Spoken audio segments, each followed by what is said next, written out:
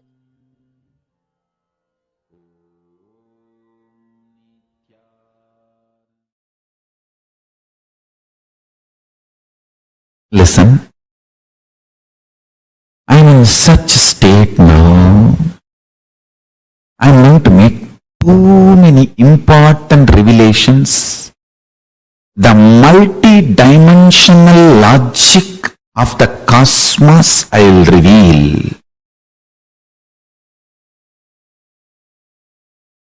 Surely the binary logic cannot understand what I am trying to tell. Binary logic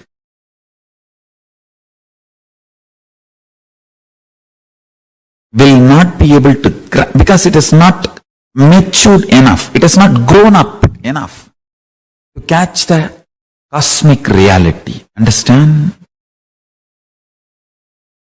If you can grasp a being, conscious being, creating the principles of creation, creating the principles of creation, not just creation, creating the principles of creation with one hand and sustaining the principles of creation, sustenance, rejuvenation, pulling out of delusion and liberation, and rejuvenating in one hand.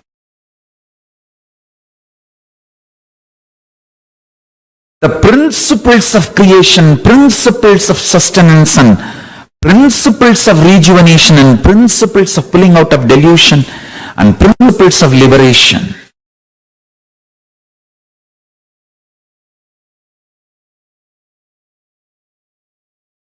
Through one hand, manifesting the principles of manifestation, manifesting the principles of sustenance, principles of rejuvenation, principles of pulling out of delusion, and principles of liberation. To the other hand, sustaining, not just sustaining what is created, sustaining principles of creation and principles of sustenance. The other hand, not just destroying or rejuvenating, rejuvenating even the principles of rejuvenation. And through the thrown up leg, liberating, and the leg which is pressing the demon, Muyalaka, pulling beings out of delusion. Not just pulling beings alone out of delusion, pulling even the principle of creation, maintenance out of delusion. And with the leg which is thrown up in the air, giving liberation not just to the beings, even to the principle of creation, maintenance, rejuvenation.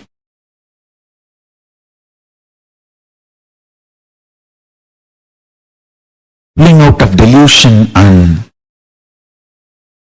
liberation. Doing all this not only without stress, in ecstatic dance. Just even if you grasp intellectually this, you will grasp Nataraja, the Ananda Dandava, cosmic dance of Nataraja. That is the meditation, ultimate meditation, connecting with Paramashiva, Nataraja.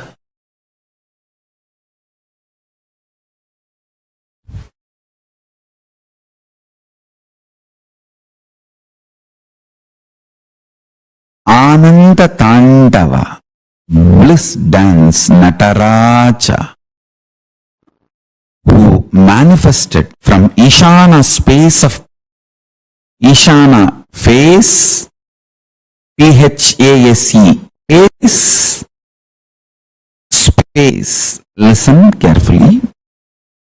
All the other four, Satyojata, Vamadeva, Satyojata, Agora, Vamadeva, Tatpurusha, all these other are FACES, faces, and PHASES, spaces of Paramashiva. Ishana is face, space, space. FACE, PHASE, SPACE, all three. Chidambara, from the Ishana space, Nataraja manifests. Nataraja is the liberating principle, Mukti Tattva. Understand?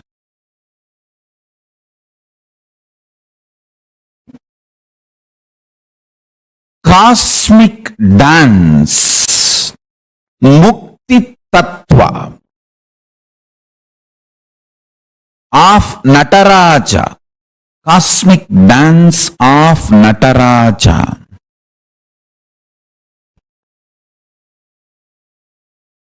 Is the ultimate liberating principle. I will map it to your prajna now and support you and make you manifest this as a reality. Listen carefully. I'll bring it down to my prajna and manifest it in all your prajna and make it into vijnana. Listen. Paramashiva, when he was dancing, suddenly one anklet falls, but he is not stopping the dance. He doesn't feel stuck. He doesn't bother about the so-called perfection. Understand? He is an absolute perfectionist, but when he is dancing, perfectionism does not stop his action. Perfectionism does not put him in inaction. If you lived around me, you will know exactly the meaning of this word. I am an absolute perfectionist, but my perfectionism will never stop me starting my projects, starting my work. I will not even miss putting the jewelry on the throne, but when I started this whole Sri KAILASA project, I did not even have my own land.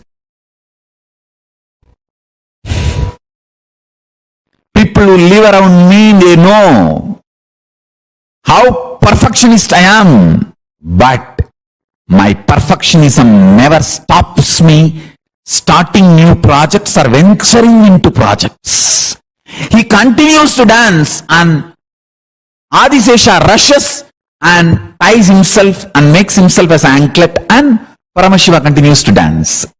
This is the key. Perfectionism, which does not make you stop or feel stuck and capped, is the liberating principlic action. Understand? You cannot see more perfect than Paramashiva's Ananda Tandava. But when his anklet falls, he doesn't wait. He continues.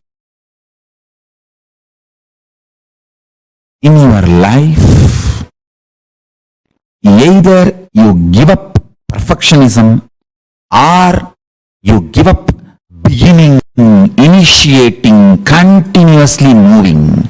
In these two, you give up any one. That is what is delusion.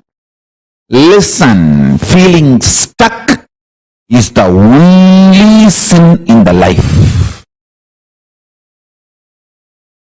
Cosmos does not feel stuck just because of its nature of not feeling stuck. It manifests the space of perfectionism. Understand?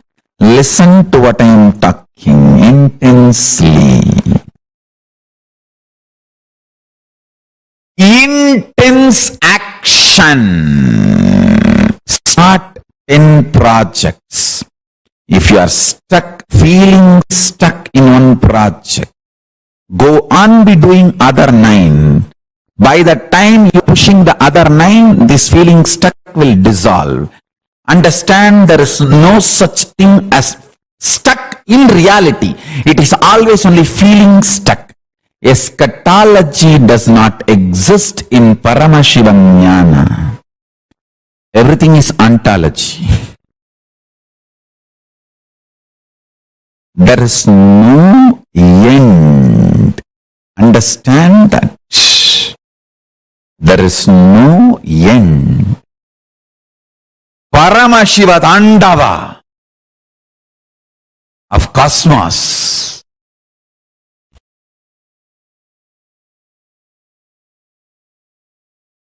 Its perfection is because it doesn't get stuck. Stop feeling stuck. Stop being stuck. You will manifest perfectionism. Understand?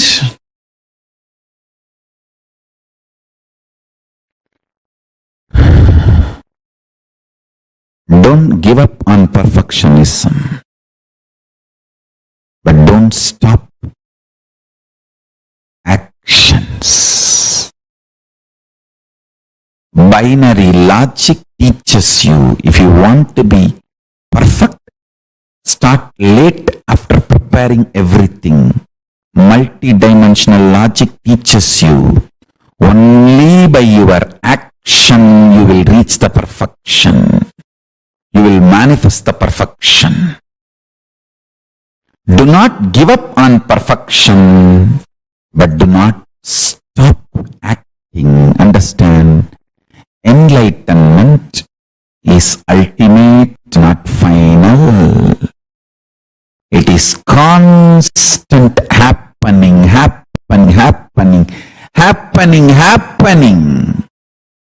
In few days you will see the whole satsang background and the way it is going to be relayed. It's all going to be next level. The whole background, LED screen or the high definition or the volume quality or the different mics, all that thing set. It's going to be next level. But I don't wait for all that to get set and then start the satsang. Then I'll never be able to start. I know the great Shiva Bhuta Ganas work around me. I just start the dance by its intensity.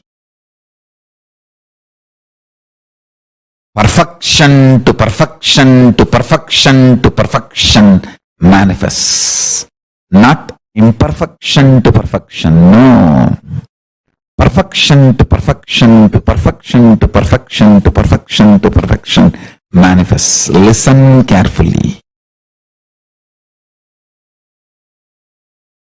Always be like Nataraja doing Ananda Tandava, not bothered about one anklet falling.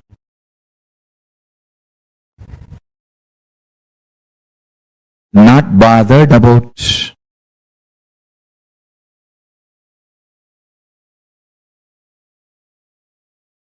some musical instruments less. Let Ananda be your fuel. Nithyananda be your fuel. Start the cosmic dance. Start the cosmic dance. Start the cosmic dance.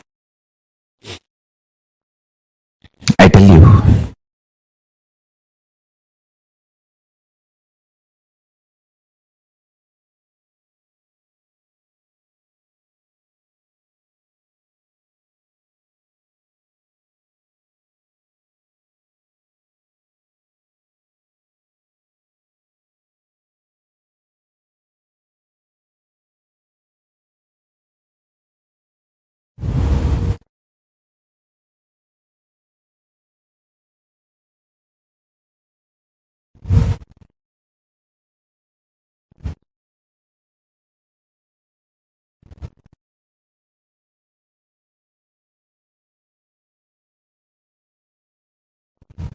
this principle which I am teaching today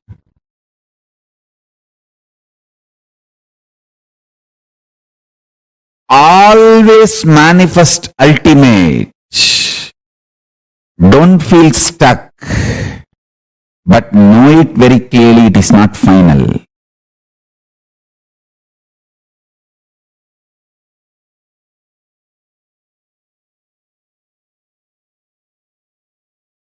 My publicly recorded biography starts maybe from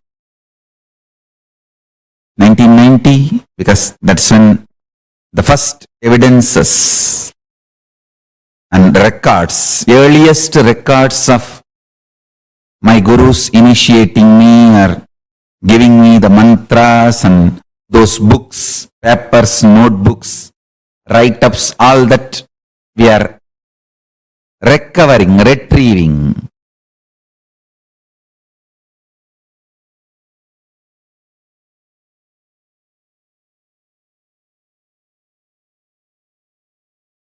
Earliest recorded public life.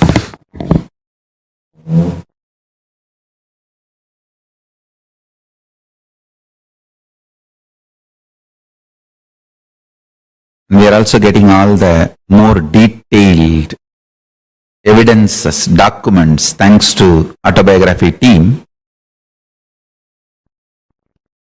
Understand, now everything looks so perfect, but I did not wait for perfection. Started. Start the Ananda Tandava, bliss dance of your life. When you start dancing, perfection happens. When this earth manifested, it was not like this, a perfect globe shape. But by rotating, it got beautifully aligned and became beautiful globe. Listen.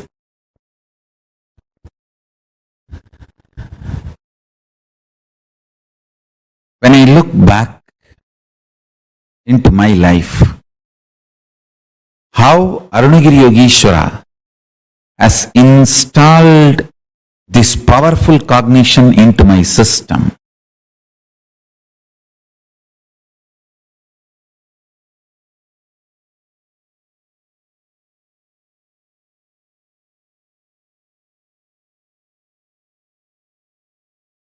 Do not stop the Ananda Tandava due to any idea of feeling stuck. feeling stuck, if it does not stop your Ananda Tandava, it is only feeling stuck. If it stops your Ananda Tandava, you are stuck. This is the essence of today's satsang. Listen. Feeling stuck, if does not stop your Ananda Tandava, it is only feeling stuck. If it stops your Ananda Tandava, you are stuck. Don't stop Ananda Tandava, the cosmic life. Whether your actions to manifest the state of Paramashiva, space of Paramashiva, powers of Paramashiva, being of Paramashiva, superconsciousness of Paramashiva, KAILASA of Paramashiva, whether your actions to manifest health, wealth, beautiful relationships, career, success, enlightenment, mental health, happiness, whatever you think as your cosmic dance. Go on, go on, go on. Continue the dance. If you are feeling stuck, intensify the dance. That feeling stuck will disappear. If you stop the dance, slow down the dance, and feeling stuck will become stuck. Dangerous. Feeling stuck is delusion. Stuck is death.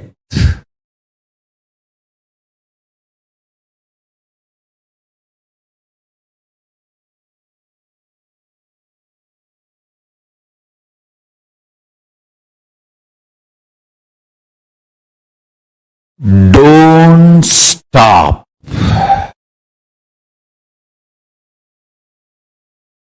Let Nithyananda be the source of your life and be highly active.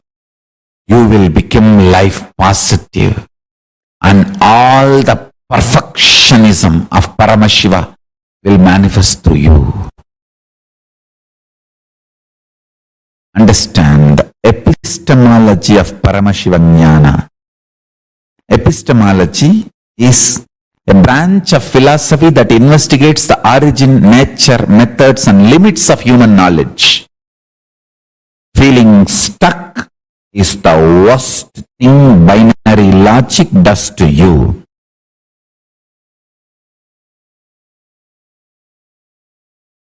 Even if you feel your whole life is a chaos, don't stop the cosmic dance.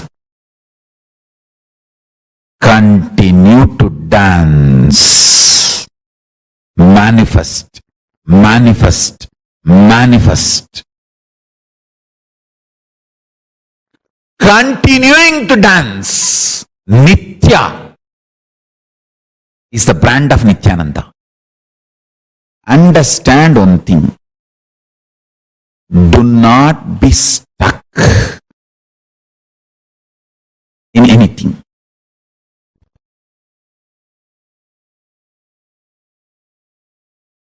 Nothing is a bad decision in your life other than being stuck. Being stuck is only delusion, only trobhava, only negativity.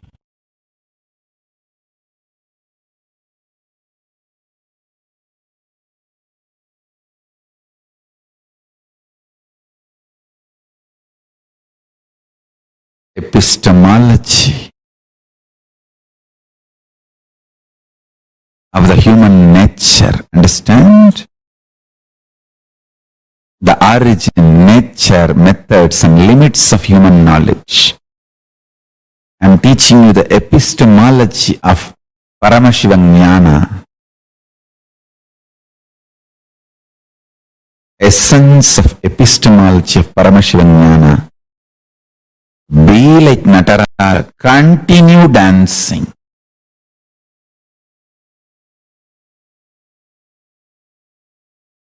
Continue dancing. Continue dancing. Be Nitya, eternal.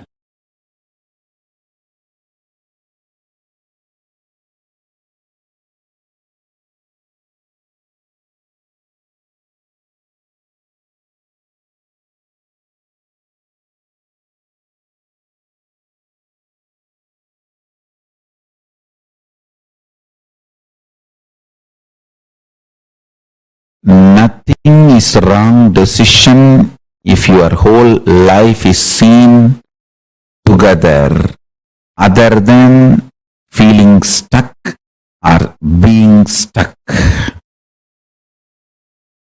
Nothing is wrong decision. As long as you are flowing, flowing, flowing, flowing, flowing.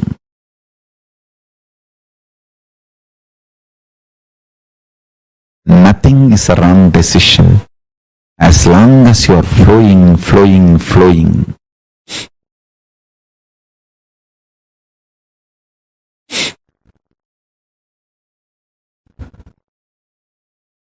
That is the beauty of life.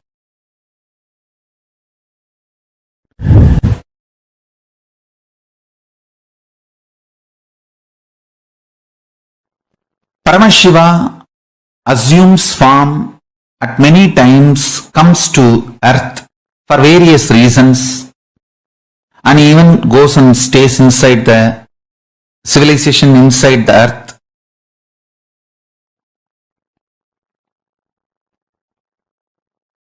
Six times planet earth, all life completely got extincted on the planet earth. Planet earth became empty, no life. Six times this has happened from the time earth is formed.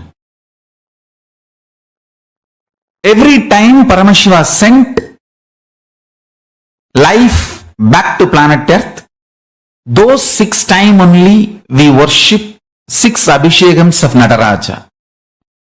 Those exact 6 astrological times when Paramashiva sent life back to planet earth from KAILASA, those 6 times only, please understand, 5 times complete extinction and 6th time he has sent and we are still here. And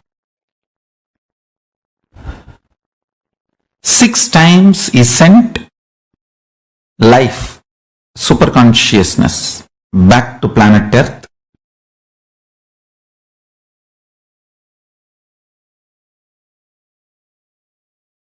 Whatever level it is, prayer is the most powerful, ultimate way of connecting with Paramashiva. Intense prayer, intense prayer, intense prayer, intense prayer. Connect with Paramashiva. Today, great day. Nataraja's first Abhishekam. So in all the Kailasas, Puja, Abhishekam, Arati to Nataraja is getting done. Nivedyams are offered.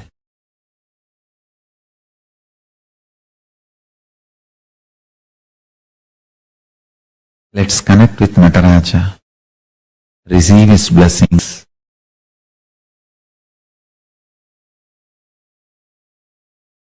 So nice to have wonderful Nataraja Abhishekam, Nataraja's Puja. Life is cosmic dance. Life is cosmic dance.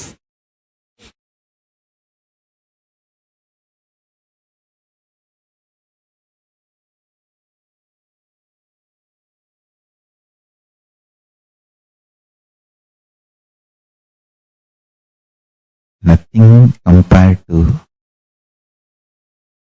the beauty of cosmic dance, the highest, most powerful principle or most powerful manifestation of Paramashiva is Nataraja, literally doing Panchakritya with bliss. Let's meditate on that form, Nataraja. Connect with Nataraja, Paramashiva himself in the form of Nataraja. Let's connect. And this is the boon for all my disciples. You will experience Nataraja now. First, let us connect with him. Nataraja is real. He is the cosmic dance. And he is the cosmos. Connect with him. Let's connect with him with the Mahavagya. All my disciples will experience Nataraja now.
So powerfully, Swamiji explained that the only thing, when you look at life from a larger perspective, the only thing that can be an issue, that can be a problem in your life is becoming stuck. We tend to feel, right, like if I need something to happen, I have to have all the preparations, I have to make sure everything is ready. But Swamiji gives us such a breakthrough understanding. Only when you start moving, that is when everything happens in your life. All these higher truths, when every powerful cognition Swamiji gives us, it's not about waiting for it to happen and then believing it. It is start living it as your life. And then immediately we'll see how these truths become a truth in your life. There is a small story which Swamiji shares. Once a man goes to a yoga teacher and he tells the teacher, I want to get enlightened. And the yoga teacher says, okay, yes, you want to do it. You have to first master yama, the niyama, all the ashtangas of the yoga. And he says, okay, what is yama? What is niyama? And then he says, you have to be completely integrated, you have to be completely authentic, completely responsible, completely enriching. You have to follow the 5 vows of not stealing. He gives a long explanation like this of yama and niyama. First, you have to do this. Then only we can move on to the pranayama, dhyana, dharana, all the other steps. Finally, we'll reach samadhi. And that man says, if I could even do one of these things, I would already be enlightened. I would not need to come to you for enlightenment. This is what Swamiji says, is you cannot wait for everything to happen and then say, yes, this is the truth. It is when you start living it, you start doing, you start moving in life. That is when everything manifests. And Swamiji's life is an example of this. Every step of his life, you will see how he has physically, in the human body, demonstrated this truth of Ananda Tandava of Paramashiva, not stopping at any moment in life. Swamiji tells the incident, like when he first came to the Bidadi ashram. So all of you who have been to the Bidadi Adhinam, the Adi KAILASA in Bidadi, Bangalore, you would have seen it's literally like a whole city in itself. It's self-sufficient when it comes to water. We have so many buildings and farming going on and so many things.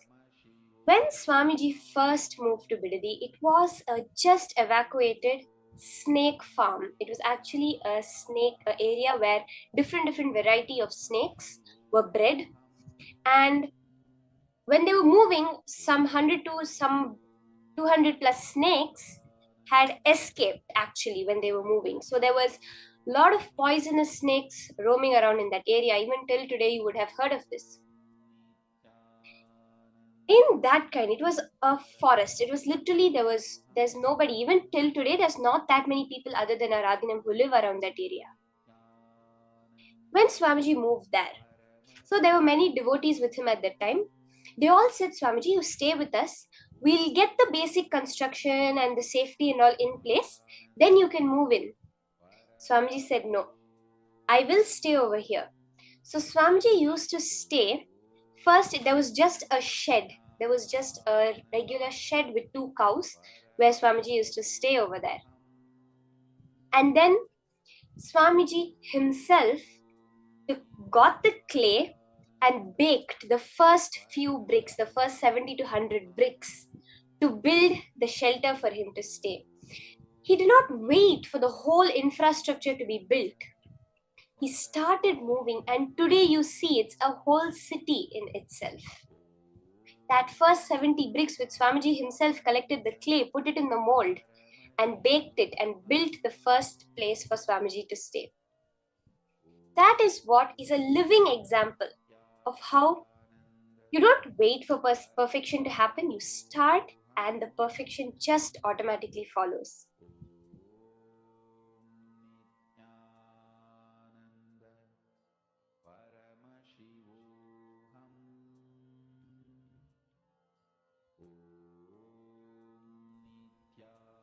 The essence of the whole thing never gets stuck. Be constantly moving, constantly doing. Where Swamiji says, take up so many projects, take up 25 projects, constantly move on it. And as you're moving, you'll see if one gets stuck, move on the other, automatically even this will open up.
the embodiment of the 5 Panchakrityas of Paramashiva is the form of Bhagavan Nataraja.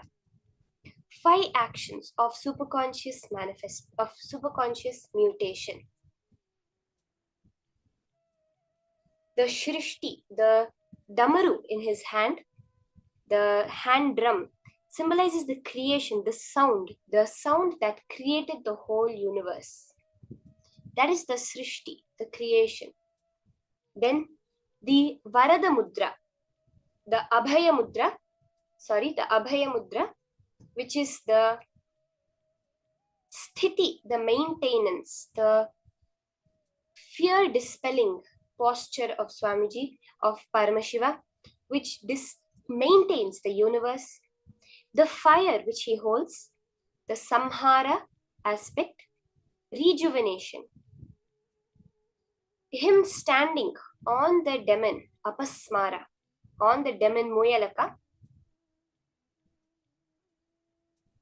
the demon which is the Apasmara, which is the forgetfulness demon, which Paramashiva is standing upon, symbolizing the pulling out of delusion, and the raised leg, which is the Anugraha, which symbolizes where you reach Paramashiva's leg, which is actually, you see his left leg, Devi Parashakti's leg, reaches you to liberation. This picture is actually on your screen, the world's tallest and largest deity of Bhagavan Nataraja outside of India, installed by the Supreme Pontiff of Hinduism in KAILASA's Seattle Sarvagnya Peetha, USA, and the first life-size deity which was carved by the Supreme Pontiff of Hinduism himself.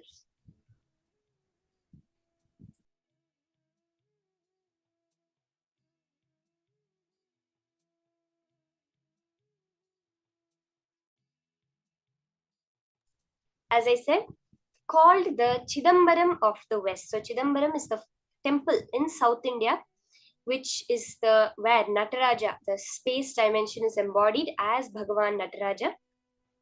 It was inaugurated on the 24th February 2008 by Swamiji himself. It's a 15-foot Nataraja deity. Swamiji said when he installed the temple, since the skies are always celebrating, let this temple radiate Akasha, ether energy. You'll know in Seattle is known for its rain. And Swamiji is saying, since the skies are always celebrating, let this temple radiate the energy, the space energy of Nataraja.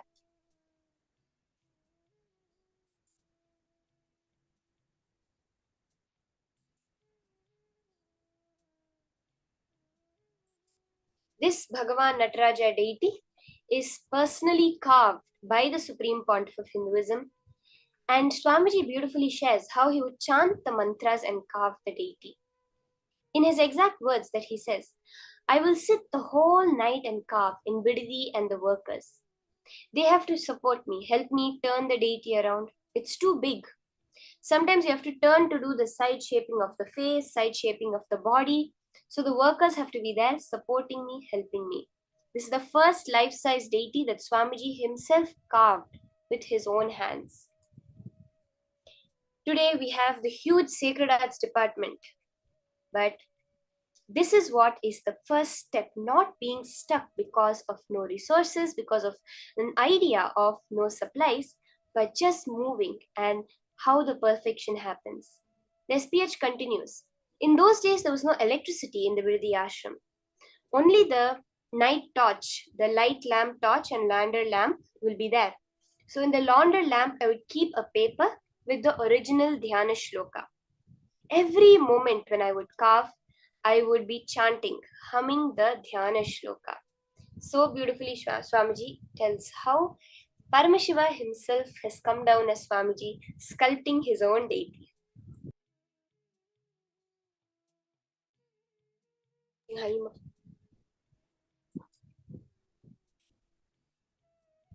Bhagavan Nataraja is the attribute, that component of Paramashiva, of not feeling stuck. As Swamiji beautifully shared the story, the incident, how when Nataraja was dancing, his anklet flew off. But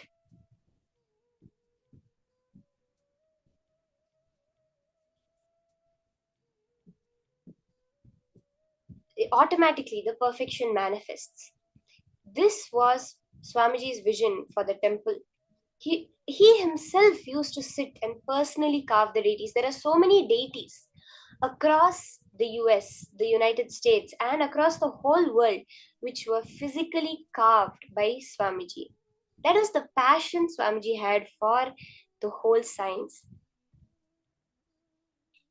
Swamiji says, understand now everything looks so perfect, but I do not wait for perfection. I started. My publicly recorded biography starts maybe from 1990, because that's when the first evidences and records, earliest records of my gurus initiating me, giving me the mantras.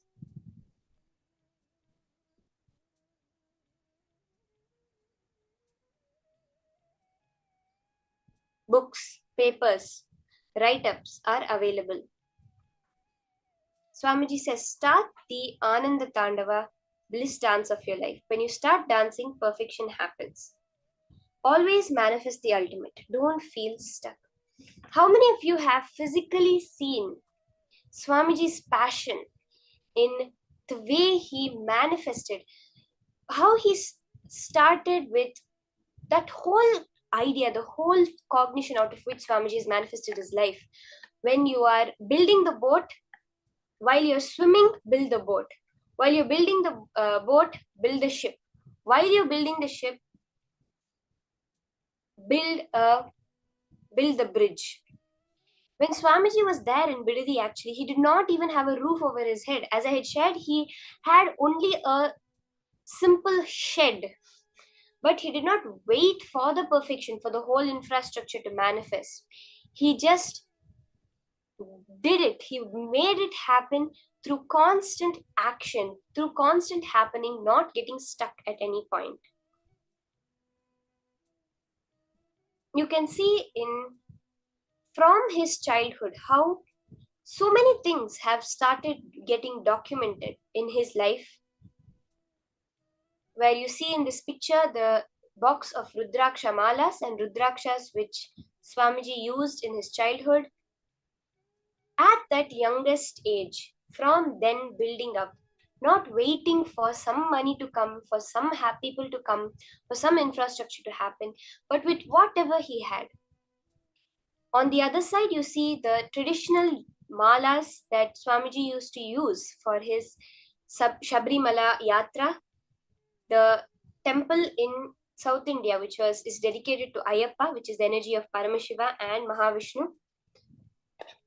From the childhood itself, Swamiji shares how he would go from one temple in his village to another temple as a yatra, and he would be just walking, and people will ask, like a young boy on his own going on the yatra will ask, and from there he will start one person at a time, enriching them, causing them, telling them, explaining these great spiritual truths to them.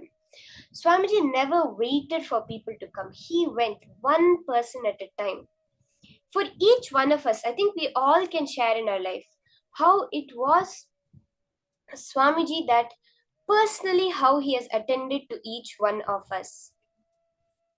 How many of you can really say that you see in your life how Swamiji has personally attended to you, running a nation, having so many things going on, so many adinams around the world? Each one of us, how he personally attends to us.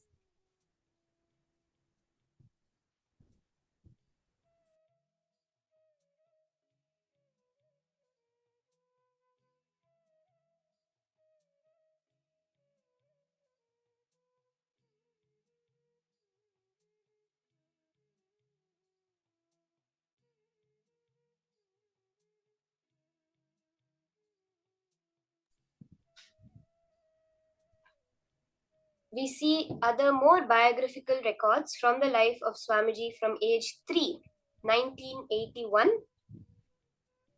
Swamiji says, it is deities and books that made me. The picture where he's around 14 years of age with books on his left and deities on his right. All the various deities that Swamiji has used for his puja from the age of 3. And small ornamental weapons, ornaments, and kattamurti parts, the extra arms and parts used for depicting the gods and goddesses with multiple hands, all used by the Supreme Pontiff of Hinduism in his puja. There are so many different components. You can see the detail. If you see, Swamiji says how he would sit from day and night, even as a young boy, and make deities. And very jovially, Swamiji shares how his mother and his grandmother would always have a big problem during the Navaratri time, where the Golu is set up, the whole depiction of the 14 lokas is set up with all the deities. Swamiji would sit physically, get the clay, and make each and every deity. And Swamiji himself had his own shed in the house so that he would not create a whole confusion in the house with deities and mud and everything drying around everywhere. They had to give him his own shed, his own room in the house where he could do all this without disturbing anyone else, because that was the passion Swamiji had for deities. He says, deities and books made me.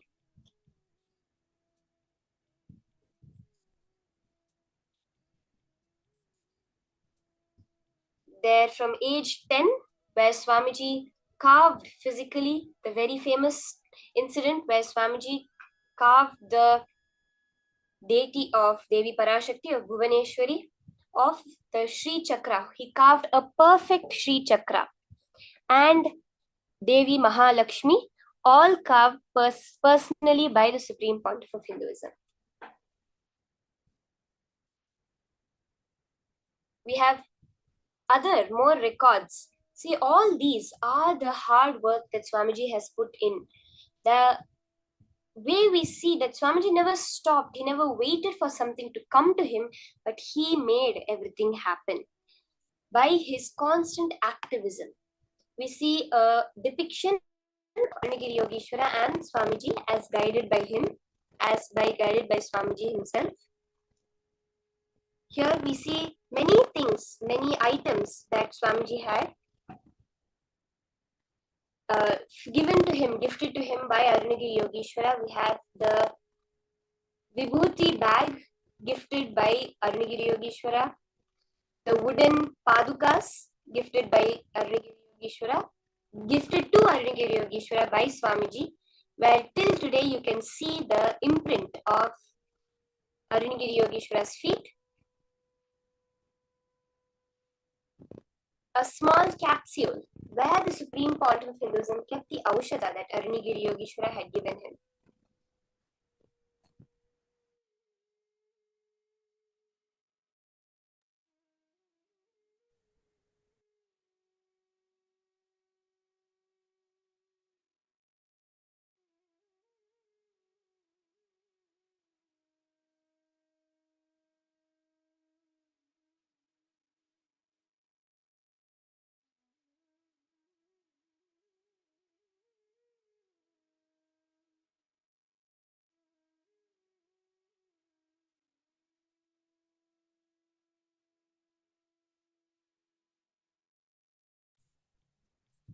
And we see many other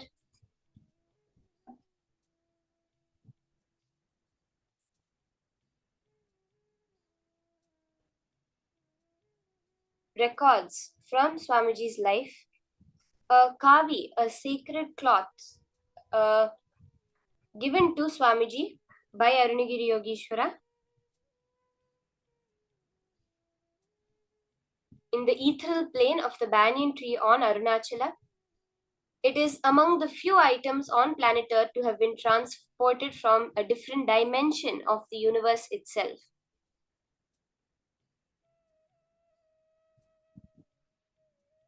Where beautifully this cloth, actually samples have been sent to more than 7 many cloth industries and clothing experts, and they are not able to identify till today which fabric this is made out of. And this is not just the case with what Arunagiri Yogeshwara has given. There are so many instances of the disciples and devotees of Swamiji who have received Swamiji's personal clothing items that never rot, never decay, never become old, and remain fresh despite how many ever years that they have been there.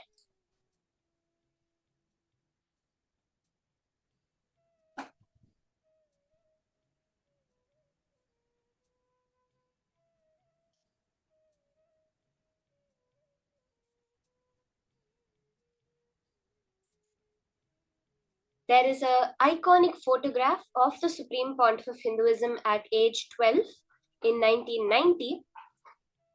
And when the time was deemed right, Swamiji's guru, Yogiraj Yogananda Puri, had arranged to announce Swamiji as his successor. And for this, Yogananda Puri had arranged a photo shoot, photographs to be taken to record this decision. And actually, in those days, Swamiji shares how it used to be a big deal to get a photograph. It was rare. And literally, for a marriage itself, there would be 2 photographs. That was the only time photos were taken. So he was asking Yogananda Puri, what is the necessity for all this spend? It costs so much, and all this setup that needs to be done. Yogananda Puri, Raghupati Yogi, beautifully said that now you're saying this, but history will thank me for this spend that I'm doing, for this all this, whatever I'm spending to make this happen, the history will thank me for this. And today, each one of us, if we are having these beautiful photographs, these beautiful records of Swamiji's life, it is because of, as Swamiji says, the dedication of his gurus. So when these photos were printed, Yogananda Puri asked Swamiji what he envisioned himself to look like in the future. Spontaneously, Swamiji drew a self-portrait. You can see the photograph on the extreme right, which literally portrays exactly how he is now, with the turban, with the vibhuti and the kumkum.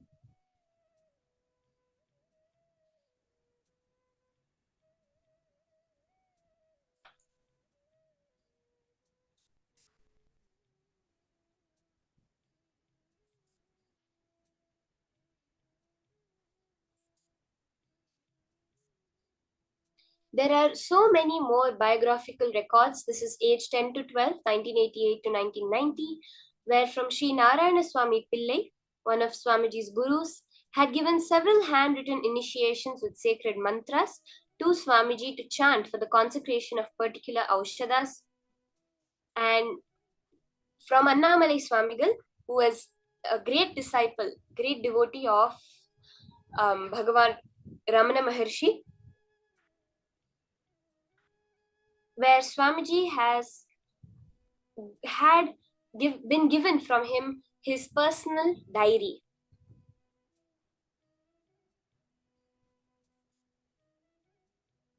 We have so many more going ahead. Stay aware, listen, and we have the herb which was given to him by his gurus, an energized root from a Nagalinga tree to keep Swamiji free from hunger during his Parivrajaka, and the conch which is teleported from Raghupati Yogi's house and given to Swamiji from the temple. And this incident has been recorded by Raghupati Yogi's youngest son also, Bhupati, who is there presently living in Tiruvannamalai. And he shares how this conch was actually given to him and he had it in the house, and suddenly one day it went missing without anybody picking it up, and later he found out that Raghupati Yogi had teleported it from his house and given it to Swamiji. There is the first Olai Chavudi, the palm leaf scripture given by Isaki Swamigal to Swamiji, and the first scriptural book that Swamiji ever owned, the Atma Puranam, which contains the 4 main Upanishads.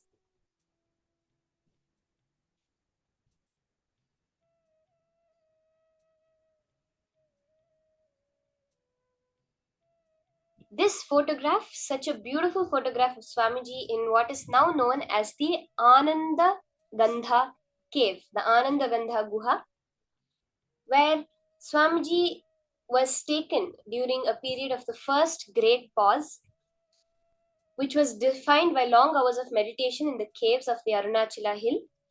And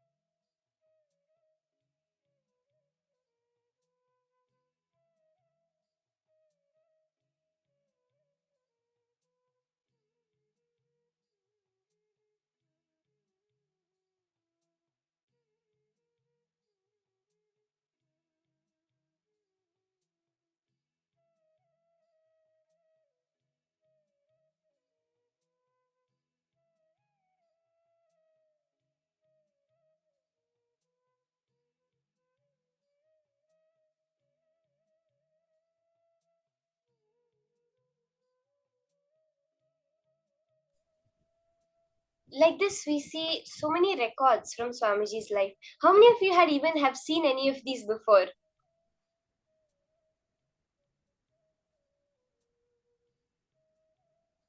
How many of you known? There's actually so many more various different records from Swamiji's life which he has shared. Each and every part, which how just his dedication is shown through the so many parts of his life. So now let's now get into the process. Let's all now manifest this dimension of Paramashiva.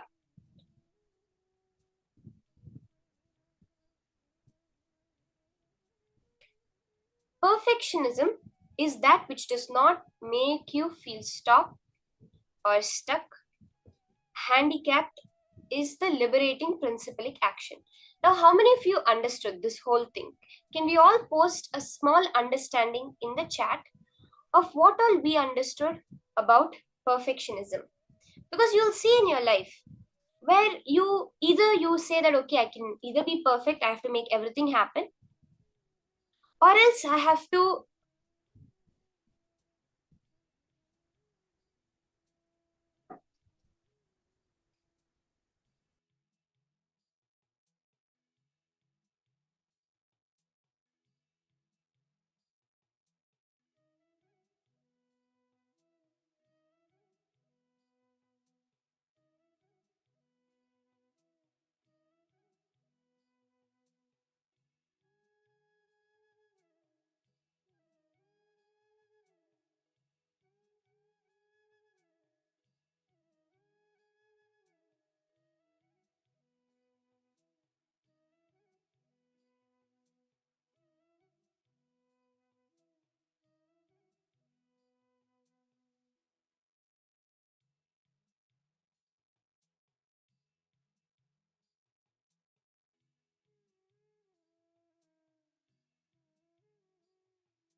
now let's all clearly understand this. In the various aspects of our life, where we feel like, you feel like, okay, it has to be perfect before I can make it happen, or else I can just do it as it is and it'll just be some shoddy work, and if I have to make it happen immediately, I cannot make it perfect, I cannot make it the way I want it to be, I just have to do it however it happens. There is a How many of you are able to see this in your life actually? In the various aspects, for example, now you have to make a presentation, let's say for your boss, and you require some particular software, and you're not able to get that software, it's taking you time, you're not able to get it, so you just stop. You say, I cannot do this presentation because if I want to make a perfect presentation, I need only this software. And you stop. And you're just stuck over there. That is what what Swamiji is saying. We should not get stuck because of that. Let me start with whatever I have. You will see how so many higher things get opened up, how much more starts manifesting. When you give up one of them, either perfection, you say, okay, I'll just use whatever software I have. It'll not be the best, but nothing else can be done. Either you do that, or you say, till I get that software, I'm not going to move on this. I'm just going to sit on it. Either of these is what is delusion. Swamiji says it's the only sin that you do in life is getting stuck. Because cosmos never feels stuck. You never see the planet saying, oh, this planet is in my way, I cannot move anymore. No, the planets move, and automatically, because of that cosmic intelligence of the cosmos, it all happens perfectly. Can I have all of you share once, telling me how you're able to see this in your life, where you tend to stop moving because you get stuck. You get stuck in life because you think that, okay, it has to be perfect and I cannot make it perfect. Ma Yanan Mang, Ma Luluni, Ma Margarita, Ma Pinuchen, can all of you type up quickly in the chat whatever you understood from this session? Ma Sumita, Ma Susan, Ma Revati, can I request all of you, Ma Parvati, Ma Donna, can I request all of you to share in the chat what did you understand from this session? Ma Gwenel, Ma Sunny-chan, Ma Candice. Okay, Ma Prithvi is saying, yes, I feel stuck, but Swamiji made it clear to move on no matter what. The understanding, Ma, see, even the stuckness comes, it may be feeling stuck, but if it stops your actions, then it becomes really being stuck. Don't allow that stuck to define your life. When you feel stuck, then you become active again. See, now let's take an example. Let's say that you need to, you have to get through to someone, you want to talk to someone really badly, and you need to make it happen, and the person is not picking up your call. So you say, okay, I cannot make this thing happen in my life. It's impossible. And you just leave it and don't do anything on it anymore. When this happens, that is what is feeling stuck. That is the only sin in life where you will not be able to move anymore.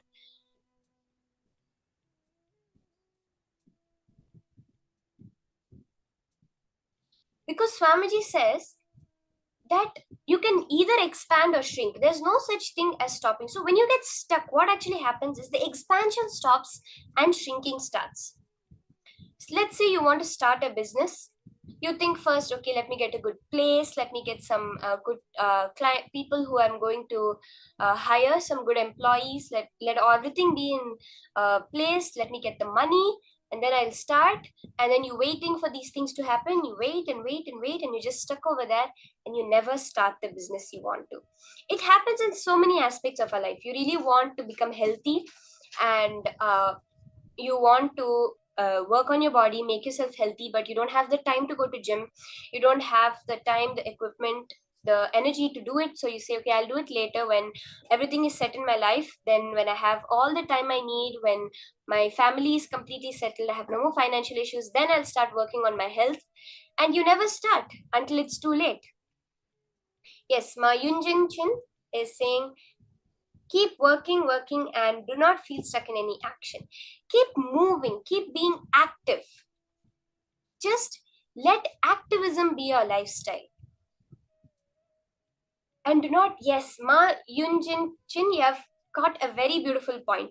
Do not entertain the thought of feeling stuck. That is so important.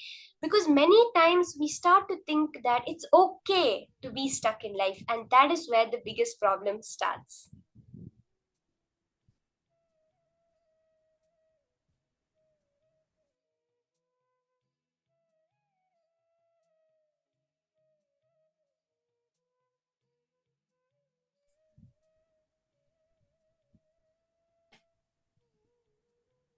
Can we have everyone else also? You can post your understandings. What was the clicks you had from this session?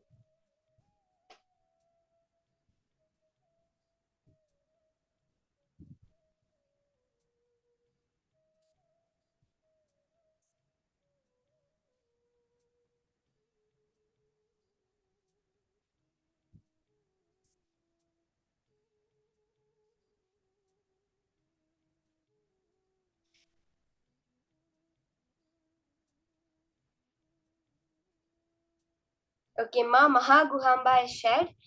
I'm an artist, but I was feeling that feeling stuck and make everything stop happening in my work.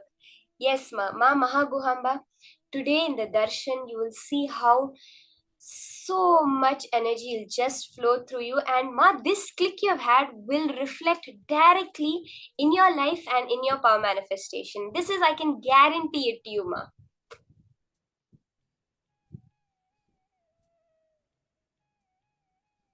Never getting stuck. See, the things will happen in your life. Ma Stephanie, what you've shared is so beautiful. How things will take time in your life to happen. The proverb which you shared, where good things sometimes take time, that is our perception. Sometimes we see, yes, it's not happening yet. But when you step back and look, that is when you see how the larger plan of the universe is that if you get stuck, you'll never be able to manifest that. But if you continue moving, then you will see how the manifestation happens in your life.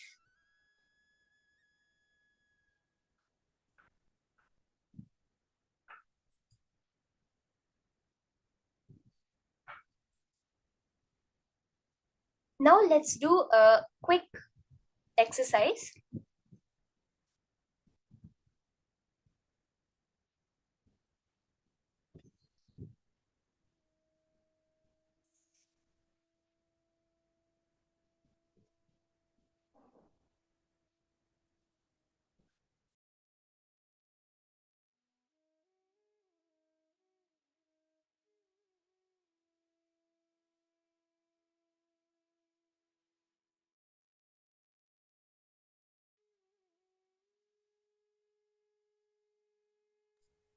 Please pen down 11 major areas in your life where you are feeling stuck.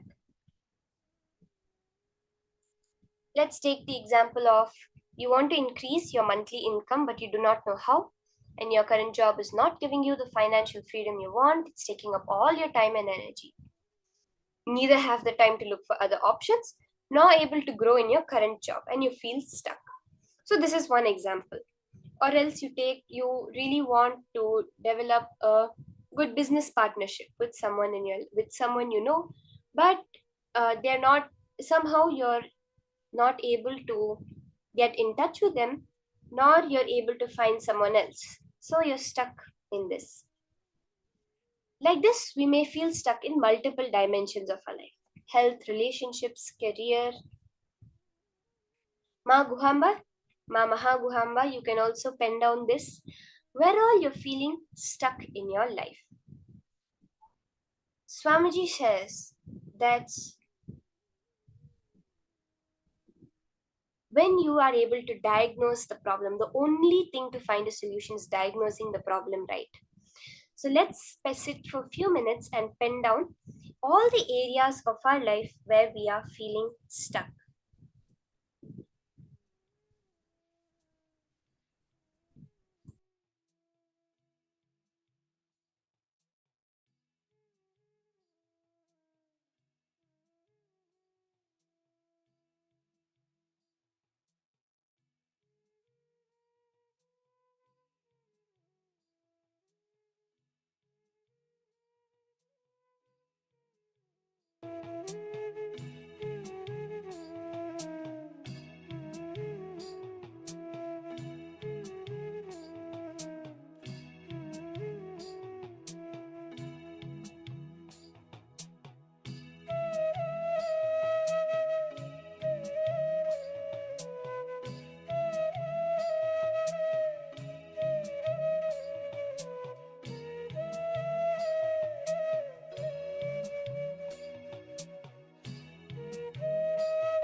now, have you all finished penning down where all we're stuck? Ma Yunjin Chin has also posted.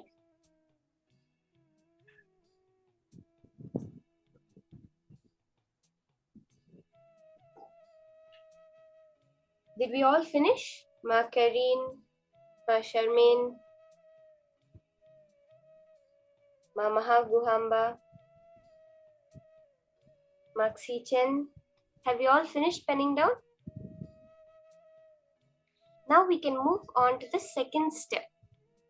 Now you're going to decide consciously to come out of this feeling stuck pattern through intense action. What is this? Decide to start 11 projects today.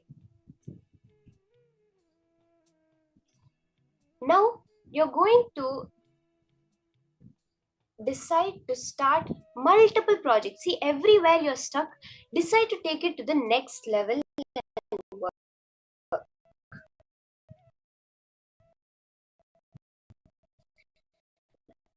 For each project, pen down now to for each of the written where now plan going this feeling stuck pattern. For example, you're saying that you're not able to, let's say you're an author and you're having the so-called writer's block and you're not able to continue. Decide now that I will write 5 new chapters in this book and I will start another book as your active project. In these 11 parts, decide now how you're going to get active.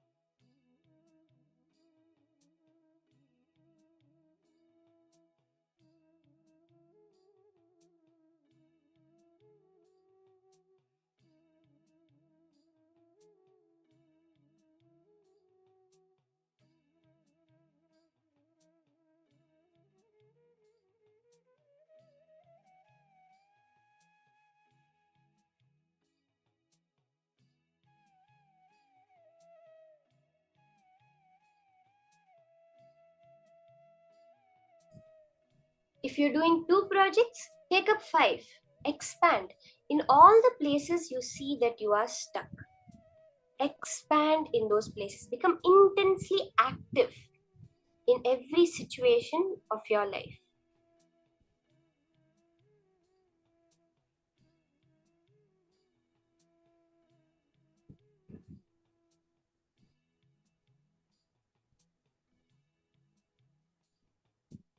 Decide, ferociously decide, consciously decide that you are going to now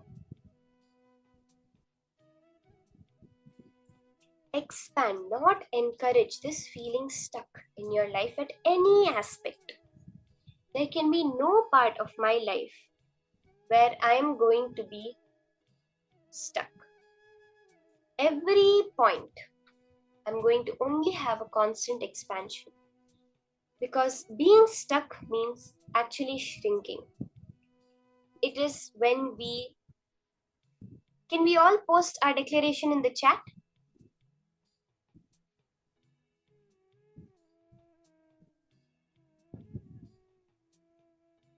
Let's all take a minute. Ma Pinyu Chen, Ma Yunjin Chin, Ma Guxia Lee, Ma Mahaguhamba, Ma Stephanie, Ma Minyuan, Ma Janet,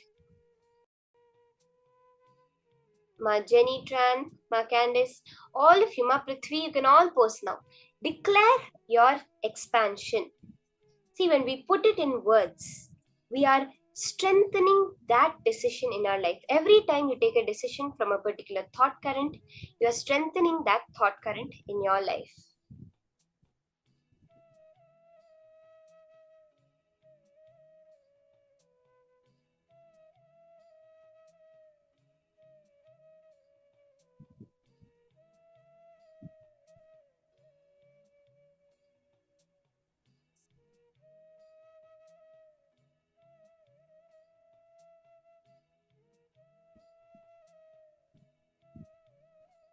Malita Sege, you're saying I have many projects like that. I outline them and get their details down, but then I do not seem to be able to push them through to complete manifestation. In what way can I solve that part, please? Does this mean I'm focusing on too many things and therefore stuck because of that? Ma, you have actually asked a very beautiful question that I think many people will have that feeling where, am I putting my energy on too many things and therefore I am stuck?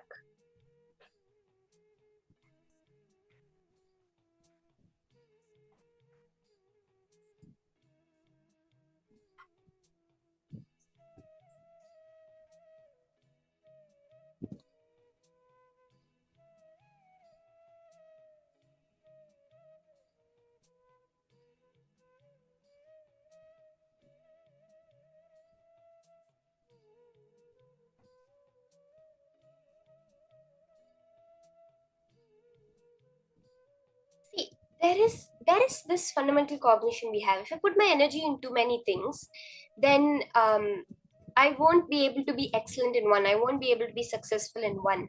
We have the term the jack of all trades, where they say that you know a little bit of everything, but you don't know anything completely, right?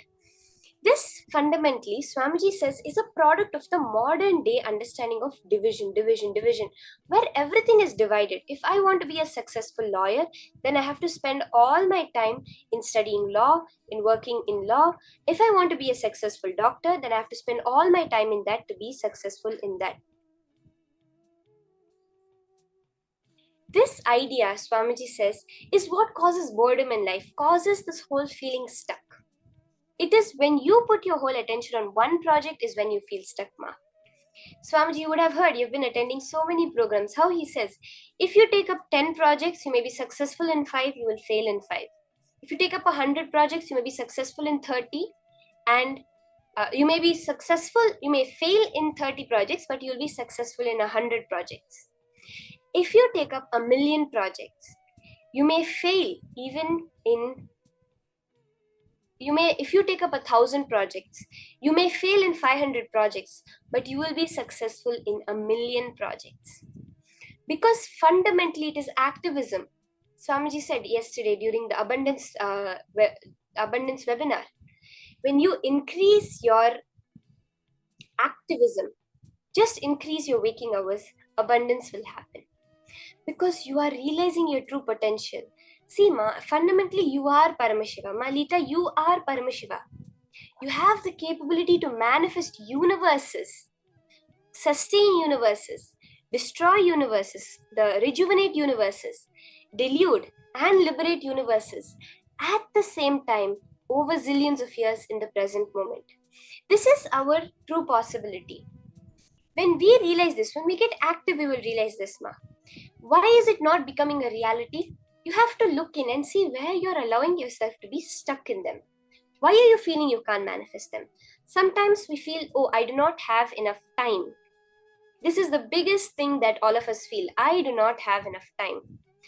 Fundamentally, time is a delusion. When you decide to get active, ma, when you get integrated, authentic, responsible, time will just manifest.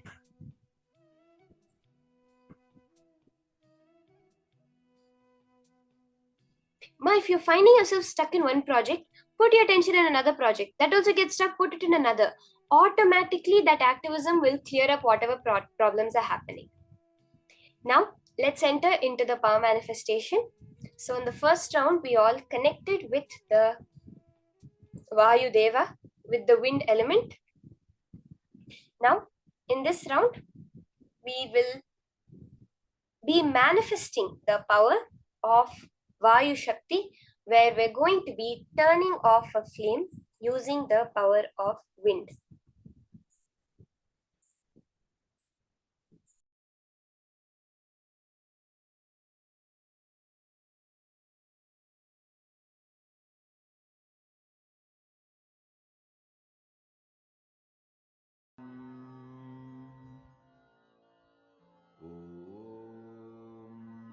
Nithyananda Paramashivam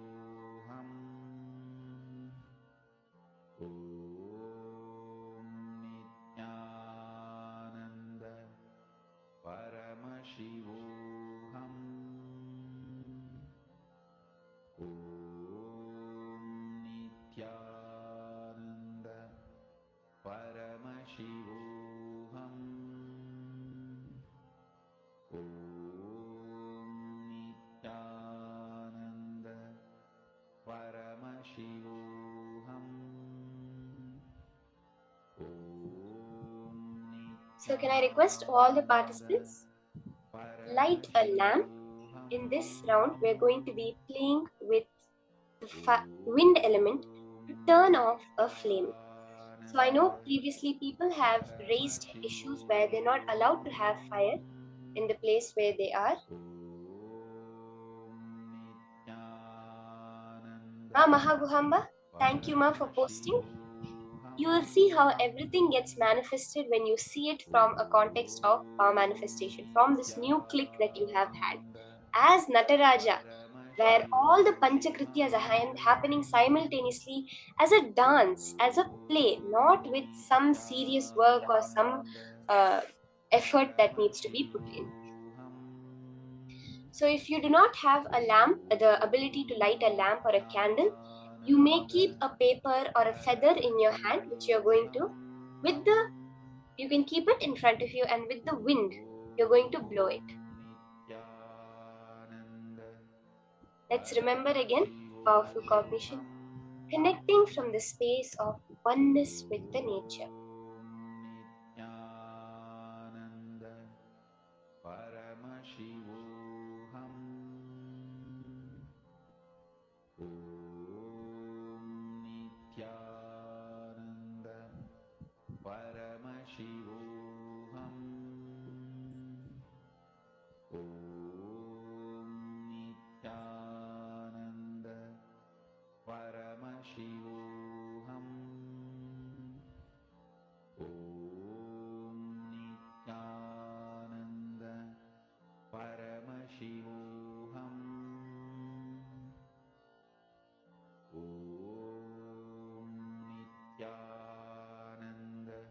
In the intense space of love, oneness, friendliness with nature, you're going to do the power manifestation.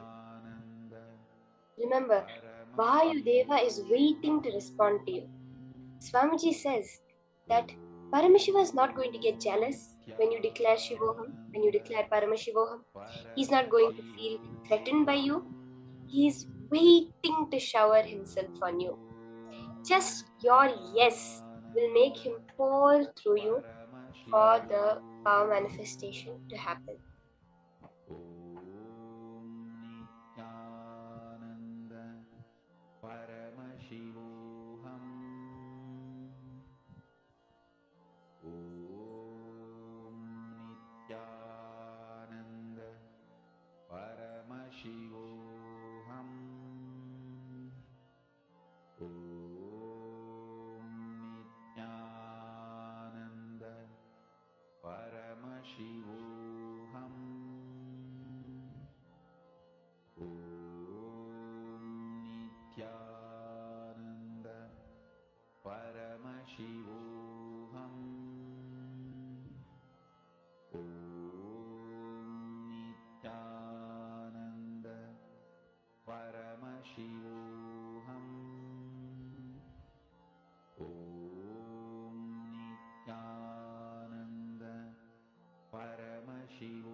Ma Zolin Lim, you have asked a very beautiful question where you say, can you clarify what you mean when you said time will manifest?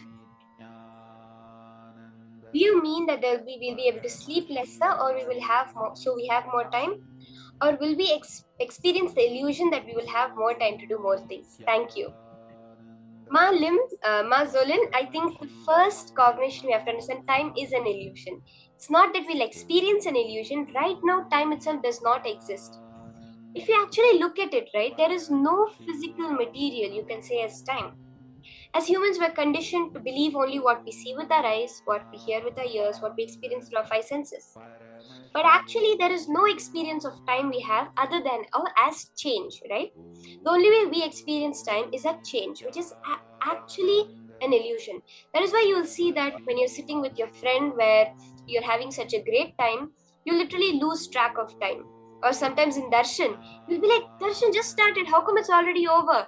And when you look at the time, it would have been 2 hours or 3 hours. Or else, let's say you're in your college, you're sitting in front of your professor and you're checking the time every 5 seconds and you're like, why is the clock not moving? It's already been at least 10 minutes, but the clock has not moved even an inch. This is because time itself is actually a subjective experience, the way we know it. I always share this incident that Swamiji shared, where when he went to meet the pontiff of a very big monastery temple complex in India, Swamiji went to meet him. And he was running a temple, he was running a monastery, he had meetings, he had various rituals he had to attend to. But in his personal living space, in that pontiff's room, in that Pithadishwar's room, there were so many clocks. The walls were filled with clocks. Different time. That was the funniest thing. Each clock had a different time on it. And when he inquired and he asked the Adinam head, what is this? He said, no, whenever I want it to be a certain time, I just pick up that clock and I choose it as that time. A head of a monastery, running a successful monastery, a successful temple, attending all the meetings, the rituals, the projects he needs to, functions by choosing what time he wants to. This is a possibility for all of us. When we are able to understand the nature of the universe, when we are able to play with the wind element, you'll be able to play with time.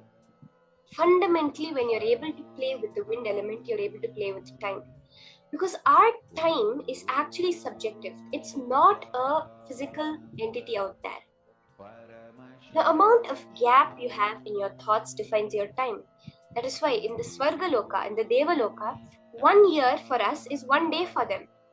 It keeps going progressively the higher lokas you go, because the gap between the thoughts becomes more. And Swamiji says it is that inner chatter which is the microcosmic manifestation of the air element. The macrocosm we see it as air, and the microcosm we see it as our inner chatter, as our thoughts. So when we are able to get that gap between our thoughts, ma, you will actually see physically, ma, time will expand for you. Now you say I have 1 hour, I'm able to go to 10 places and do 10 projects. You will see in that same hour 100 things will happen and you will not realize how. We have had sharings from so many devotees where Swamiji is talking and talking, something is supposed to start in 1 minute and the 1 minute is not even getting over. Where Swamiji is talking, he's getting some things, he's sending some things, he's doing some things, he's attending to some people. There's 1 minute for the screen to open. We have so many Ajinavasis who have shared this. But the time does not move. You will be able to manifest this in your life. Ma Zolin Lim, are you understanding this, ma? Are you understanding? How you'll be able to expand time when you do the power manifestation?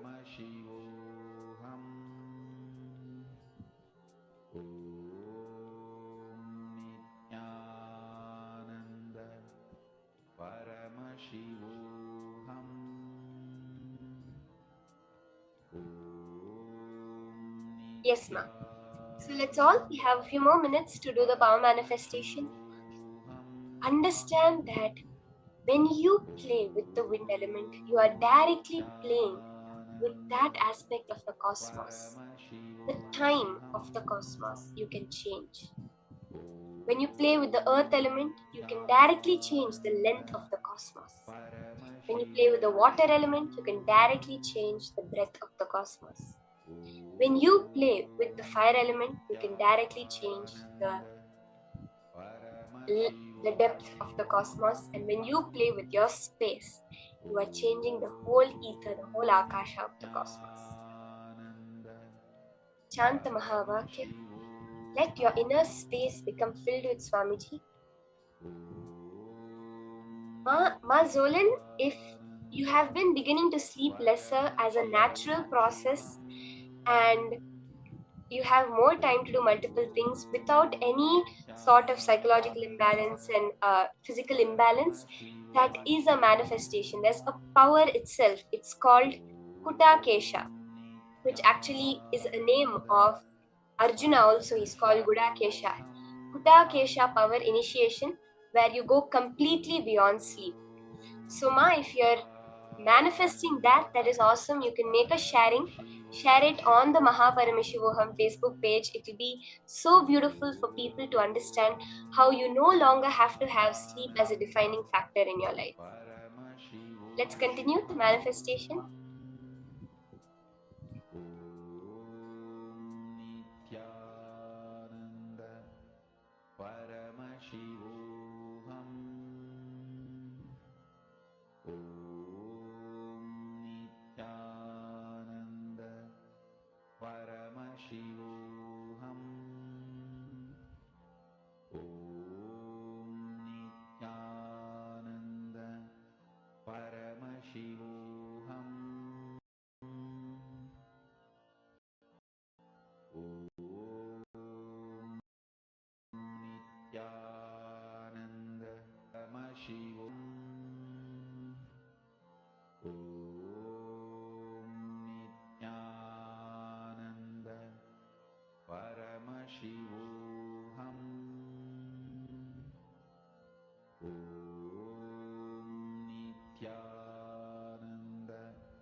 Ma Mahaguhamba, see, I told you, Ma, the manifestation will happen. The click you had will manifest as powers.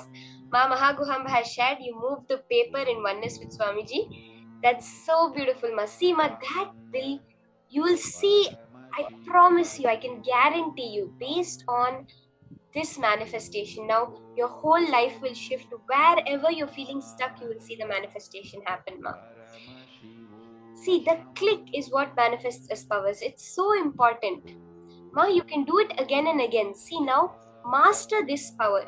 Take a video, a timestamp video of your manifestation. Post it, share it. Make this your life. The way I want, I can manifest my life. Now, we are going to be entering into the next session.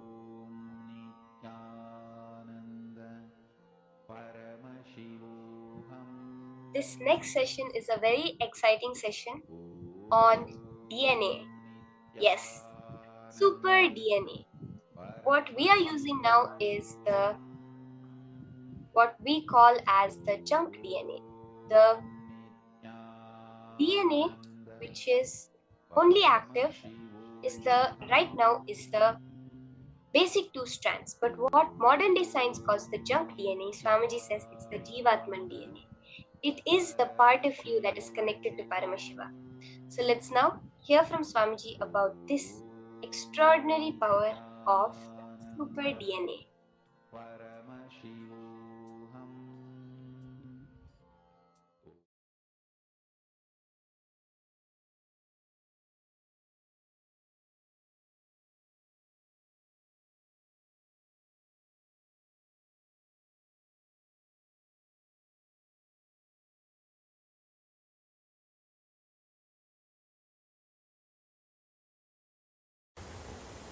I have something about indigo children,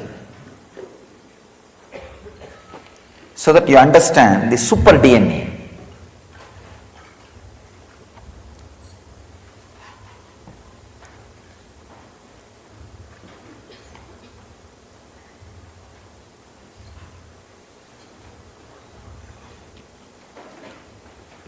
See, children born throughout the history of humanity to raise the frequency of the planet and human consciousness, having more than 2 strands of DNA, active DNA, are called indigo children or rainbow children, crystal children. There are 3-4 names. Please understand, throughout the history, the kids are born. When they are taking birth, something extraordinary is in them. And now science is proving clearly more than 2 strands of DNA is active in them. They are called indigo kids, and throughout the history there are references, these indigo kids were there. The core human DNA imprint is built on 12-strand structure, which says human form was designed to embody 12 dimensions of conscious awareness. I always used to talk about these 11 dimensions. The 12th is the Shiva state. We can have our own brand name, Nithyananda state, whatever. Fully awakened, Shiva consciousness. Please understand, these are the Shastra Pramanas, means the eternal truths revealed by modern day rishis. Then I will add my understanding about these 12 strands, human body, and 2 strands being active, more than 2 strands being active in kids, and how it happens.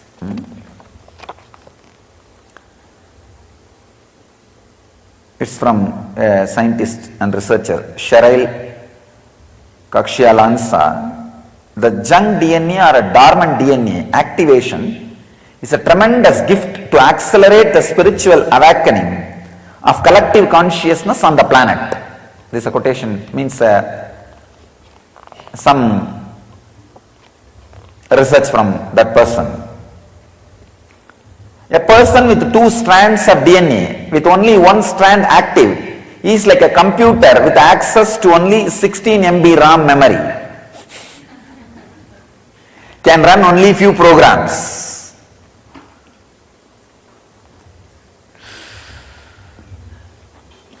Once the DNA is activated, it's like giving internet connection. You can access anything by intent and intuition. Please understand, these are not my words. These are the collections from different researchers and discoveries. The dormant DNA activation level controls your frequency. Every time when a DNA is activated, you download higher consciousness from soul, identity, and attract people, places, events of similar high frequency. Again, it may look like my words, it is not my words. What I am going to add is my words. These are exact quotations I am reading out from different scientists and people who are specialists in this field, researchers. DNA activation not only has an effect on the individual, but this change will affect the individual's ancestors, 3 to 5 generations in the past as well as 3 to 5 generations in the future. This is one of the important revelation. In the Sannyas Upanishads, there is a very clear mention. If one person takes sannyas and elevates his consciousness, sannyas is nothing but awakening the different layers of your DNA. It says very clearly, Munned Janmatirkum, Pinned Janmatirkum, Piravikkadan Tirthan, Beramagan, Neettargadan Sannyasi. It's the exact translation I am giving you from the Tamil Vedantic scriptures like Kaivalya Navanitam in all these literatures. So that says, when somebody takes sannyas and raises his frequency, please understand, not the after 7th generation of you. Don't think only the after 7th generation, not just after 7th generation, before 7th generation, who passed away, who left the body, their frequency is raised. In Vedic tradition, there is a story called Bhagiratha story. His ancestors were cursed by a king, a rishi, Kapila only, who is the father of our tradition, Nirvanya Kada. Kapil was disturbed by these guys, so he cursed them, and they all became ashes. He did not even curse actually, he opened the eyes, the power of his eyes, and the karma they did burnt them completely. So, in his generation, the 3rd generation person was in their generation, 3rd was the Bhagiratha. So what to do? What is the way to liberate them? They all have become just heap of ash. The only way for liberating them is bringing Ganga and sprinkling that water on them. Means that raising their consciousness through the Amrita, nectar, the spiritual nectar. And he does tapas, brings the Ganga to planet Earth. Means infusing consciousness into their dead DNA structure. Please understand, infusing consciousness into the dead DNA structure was a science available in Indian tradition. In Chennai, Mylapore, there was a Chettiar girl, Pumbai. She died in the snake bite. So her remains, relics was preserved by her father in a pot. So Trinyana Sambandar, a great saint who knows the science of DNA. Among the modern day saints, modern day means, sorry, I should not use the word modern day, among the recent day saints, in the Vedic tradition, 1000 years means recent days. The recent day saints, this Jnana Sambandar and Tirunavukkarasar, these two have shown physically the science of DNA in their life, doing miracles. That they showed that they had a power over a DNA structure. He gave life. He infused consciousness into the DNA and liberated her. So, the same thing Bhagirata did.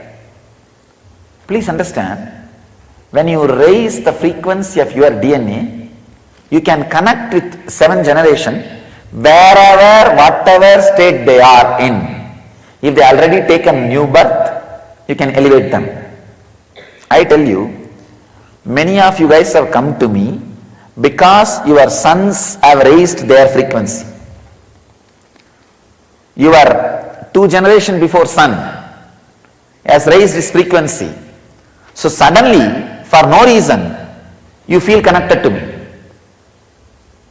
Because he raised his frequency, your frequency is raised.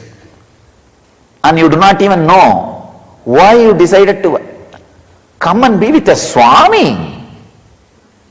Sometimes you can think your background and what you are doing now is completely unconnected. Understand? 2 generations before, the sons or daughters you gave birth, somebody has raised their frequency. That is having effect on you. One more thing, I always tell people, whenever their parents or somebody passes away in the family, I tell them, don't suffer. If you suffer, you will stop their journey, further journey. You will not give them beautiful farewell. Because whether you like it or not, want it or not, our biomemories and DNAs are interconnected. Thoroughly interconnected. Thoroughly interconnected. Our biomemories and DNAs are interconnected. You can see. I have seen in my experience many times with many disciples.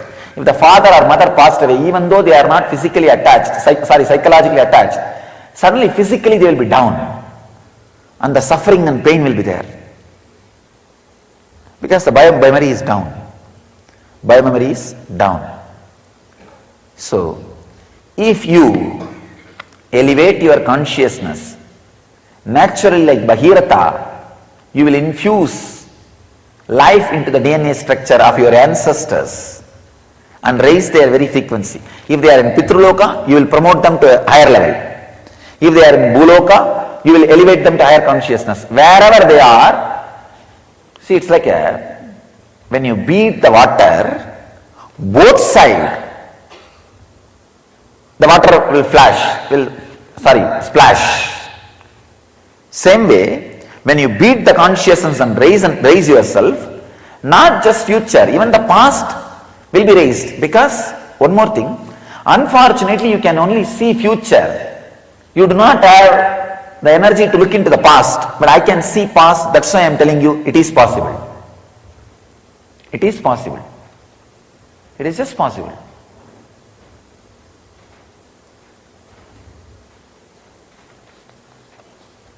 So I have some more researches, but first I will finish one by one. So I have got some 3-4 important truths today. I'll first talk one after another. First thing, children born throughout the history of humanity to raise the frequency of the planet that have more than 2 strands of active DNA. They are called indigo children. Fortunately, after the 60s and 70s, the 60 rebels and 70 hippies, most of them were indigo children. Please understand. The 60 rebels, 70 hippies. The 60s there is a huge rebel movement started. The 70s there is a huge hippie movement started. Many of them were indigo children. Unfortunately, the society is so cunning, so frozen, unable to accommodate them, labeled them as negative and push them aside. And they are made to negative, nothing else. And recently, after 90s, enormous amount, please understand, the guys who are working on this line, they are saying something like 40 times more kids than the 60s and 70s are taking birth whose DNA is more than 2 strands active. Please understand. Huge number of kids whose DNAs are active more than 2 strands. Means the multi-dimensional kids are taking birth. And another important thing, the core human DNA imprint is built on 12-strand structure. Means it can radiate, it can embody 12 dimensions of conscious awareness. I think I have spoken on this 11th dimension in a very detailed way. I may not spend much time on this 11th dimension. The 12th is the ultimate Siva consciousness which can't be described. When you experience the 12th, you are an incarnation. That's all. So, there's a second truth. I want you to know the third truth is, I think I already read out, the person with 2 strands of DNA is only with a 16 MB ROM memory. And the DNA structure is activated. Once the DNA is activated, it's like giving internet connection. You can access anything by intent and intuition.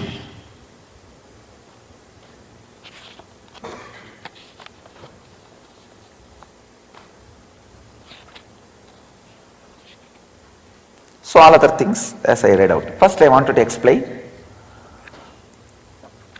how to, because that is my unique thing, how to activate more than 1 DNA strand in you. Because most of the human beings have only 1 DNA activation.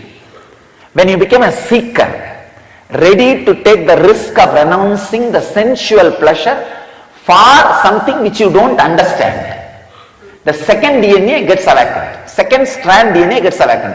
Practically all of you, second strand DNA gets awakened. Because even for 1 month, if you have just 2 meals and taking bath twice a day and not having sex for something which you are not really tangible enough now.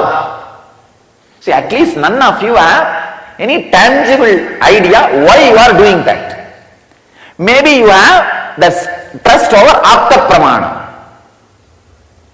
Oh, if this guy is enlightened and this is what enlightenment, I would like to have it. That's all. That's all is the reason why you are eating twice a day and taking bath twice a day and abstaining from the sex and abstaining from all pleasures and everything. So this proves very clearly your second strand DNA is already awakened. How to awaken the next level strand DNAs? Understand?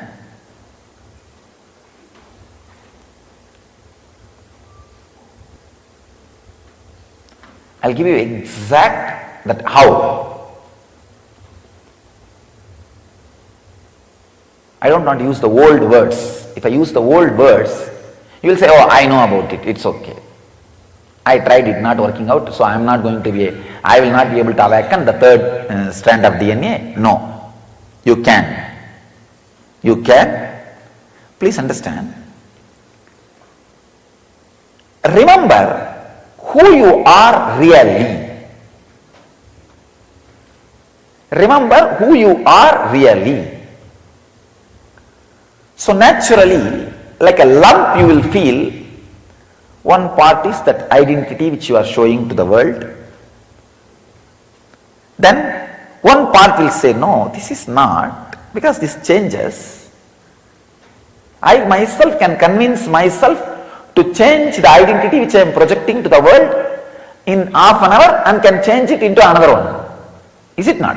See, sometimes when you are not able to maintain that identity, or when that identity gives you suffering, in half an hour, one cycle of time, one circle of time, the 21 minutes, you sit and talk to yourself and change it.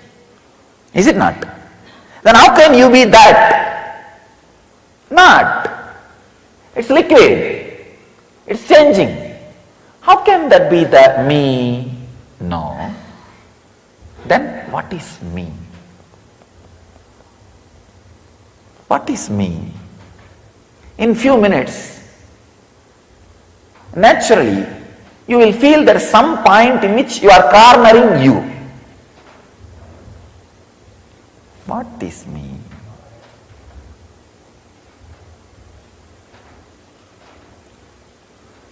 A kind of a silent awareness for a few seconds. Then what will happen?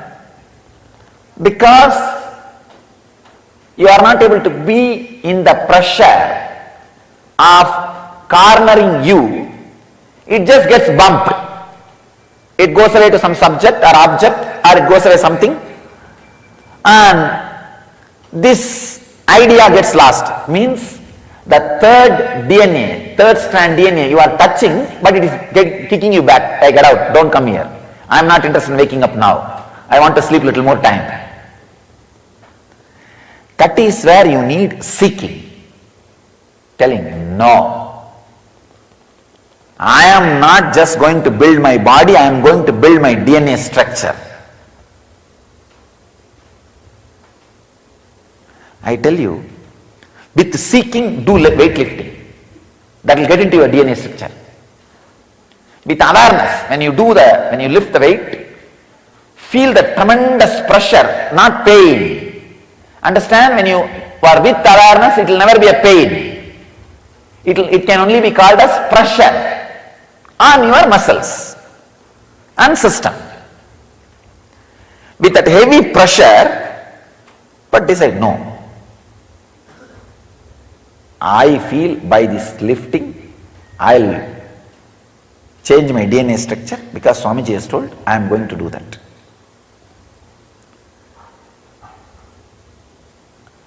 With awareness, with seeking, go on doing which your muscle does not want to do. First step, see who am I.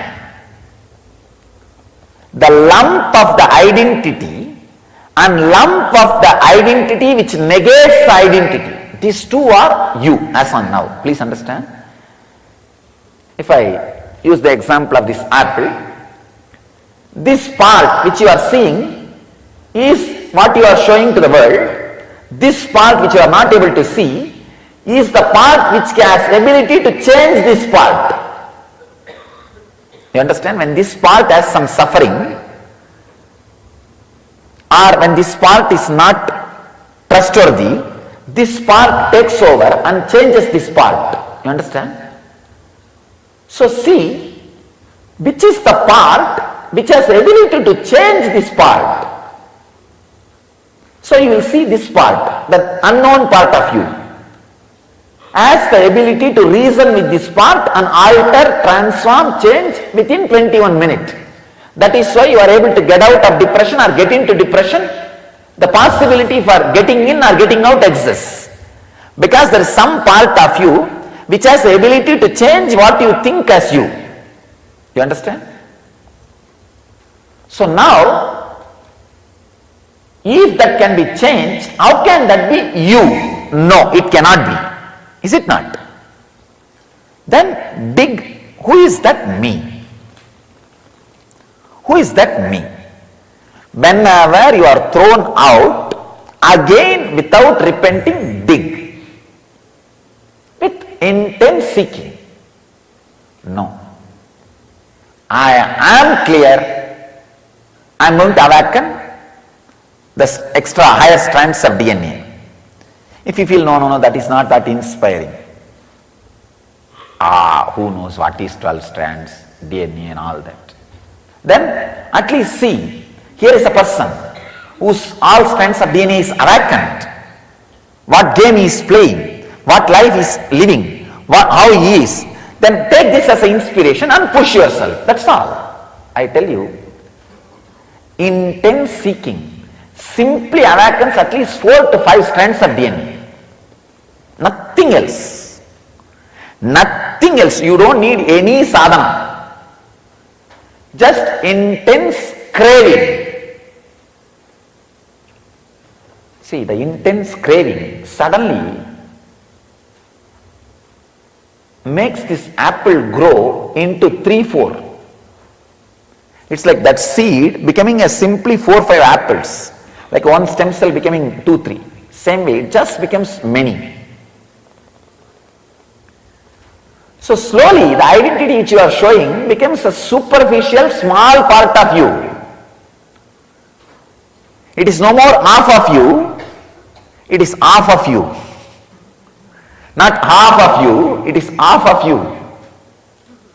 Understand?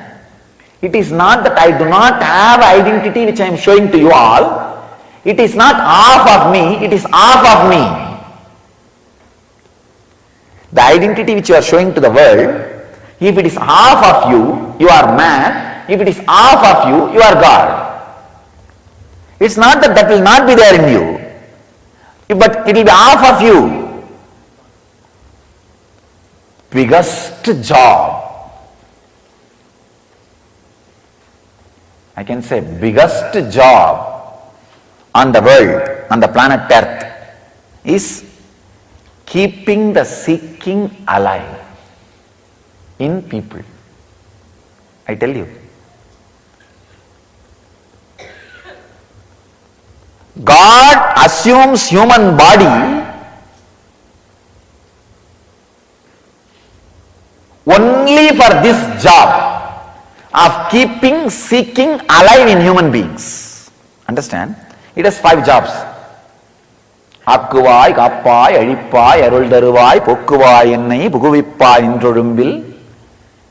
5 job: creation, maintenance, destruction, putting people into maya, illusion, and liberating them. This 5 job. First 4, creating, maintaining, destroying, and putting them into illusion, he does not need to move his butt. He can just lie down, Ananda Sayana, and he can be in Yoga Nidra. It goes on. Nothing needs to be done. And he can be in Samadhi in Kailash, or he can be in Yoga Nidra in Vaikuntha. No problem. It goes on.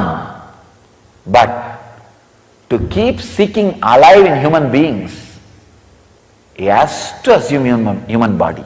Understand? Then most difficult job on the planet Earth is keeping seeking alive in human beings. Understand? Keeping the seeking alive. One more thing. Whenever you feel the seeking has dried up, don't worry. The next strand of DNA is getting awakened. You are progressing. Don't think my 3 years life is wasted, 4 years life is wasted, 5 years life is wasted. No. Next strand of DNA is getting awakened. How can something be wasted? Understand? Very beautifully Shankara says, even one sloka of Bhagavad Gita chanting, little Ganga water drinking, once casually saying Krishna Govinda cannot be wasted. Even that cannot go as waste. Then how can so many years meditating or practicing or being around the master can go waste? No. Next strand of DNA is getting awakened. That is why the dry land. That is why the dry scene. Usually after the 5-6 strands of DNA awakened, next DNA awakening will not be painful. That is what I call enlightenment. You understand? Usually for a normal man, I can say 6 strands of DNA. But till the 6 strands of DNA, when you cross every strand, you will always look back. Means, oh, am I doing right or wrong? It's painful. I think I'm wasting time. Why not get married and suffer? Sorry, get married and be happy. At least when you think, that's what you think. Or why not do this? Why not do that? It's almost like you are being pushed to the wall.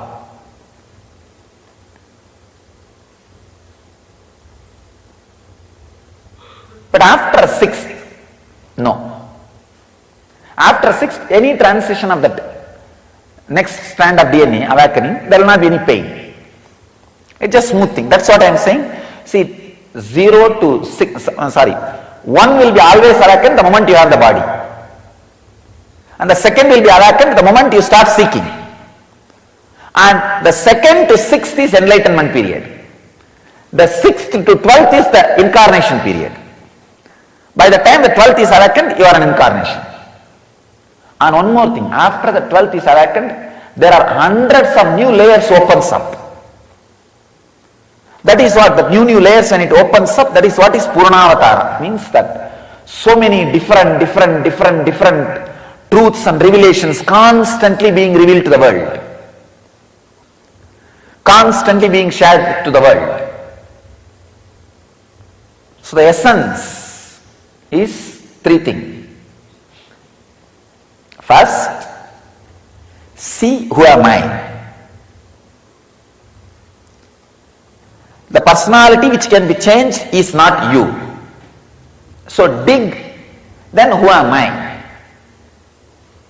When you feel you are hitting the dead end or suffocation, increase the seeking, intensity, passion, and look again.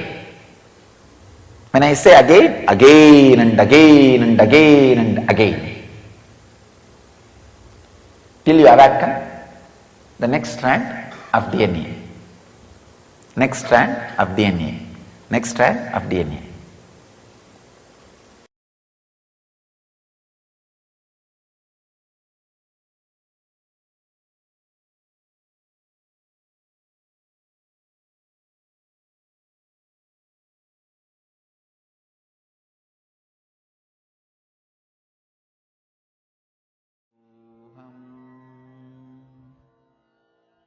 The science of DNA. Actually, for how many of you this gave a completely new perspective about DNA? Can I request everyone to share?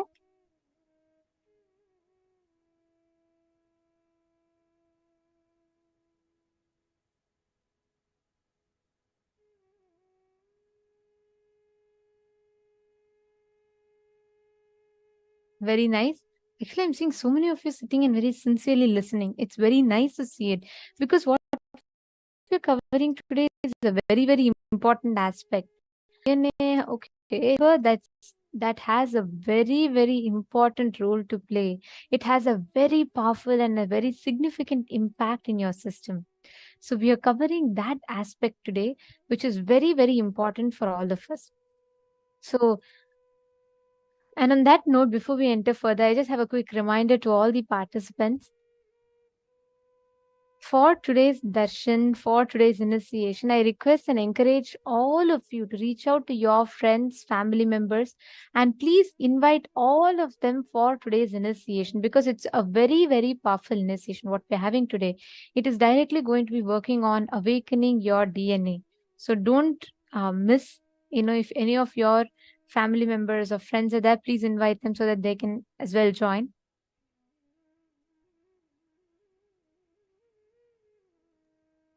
Very beautifully, Swamiji was making all of us understand about what is DNA, how we can awaken the various strands of our DNA. Swamiji explained about the indigo children. Swamiji explained to us the example of Poomvavai, how Trinyana Samandar awakened the DNA from a dead person's DNA and gave life to her. And we saw various examples, case studies, and amazing revelations in detail with a lot of depth about this one concept of DNA. You might be wondering, but what can this knowledge do to me? Like when I know about DNA, what can it potentially help me with? Understand, just even imagine how about having the ability to live the longest.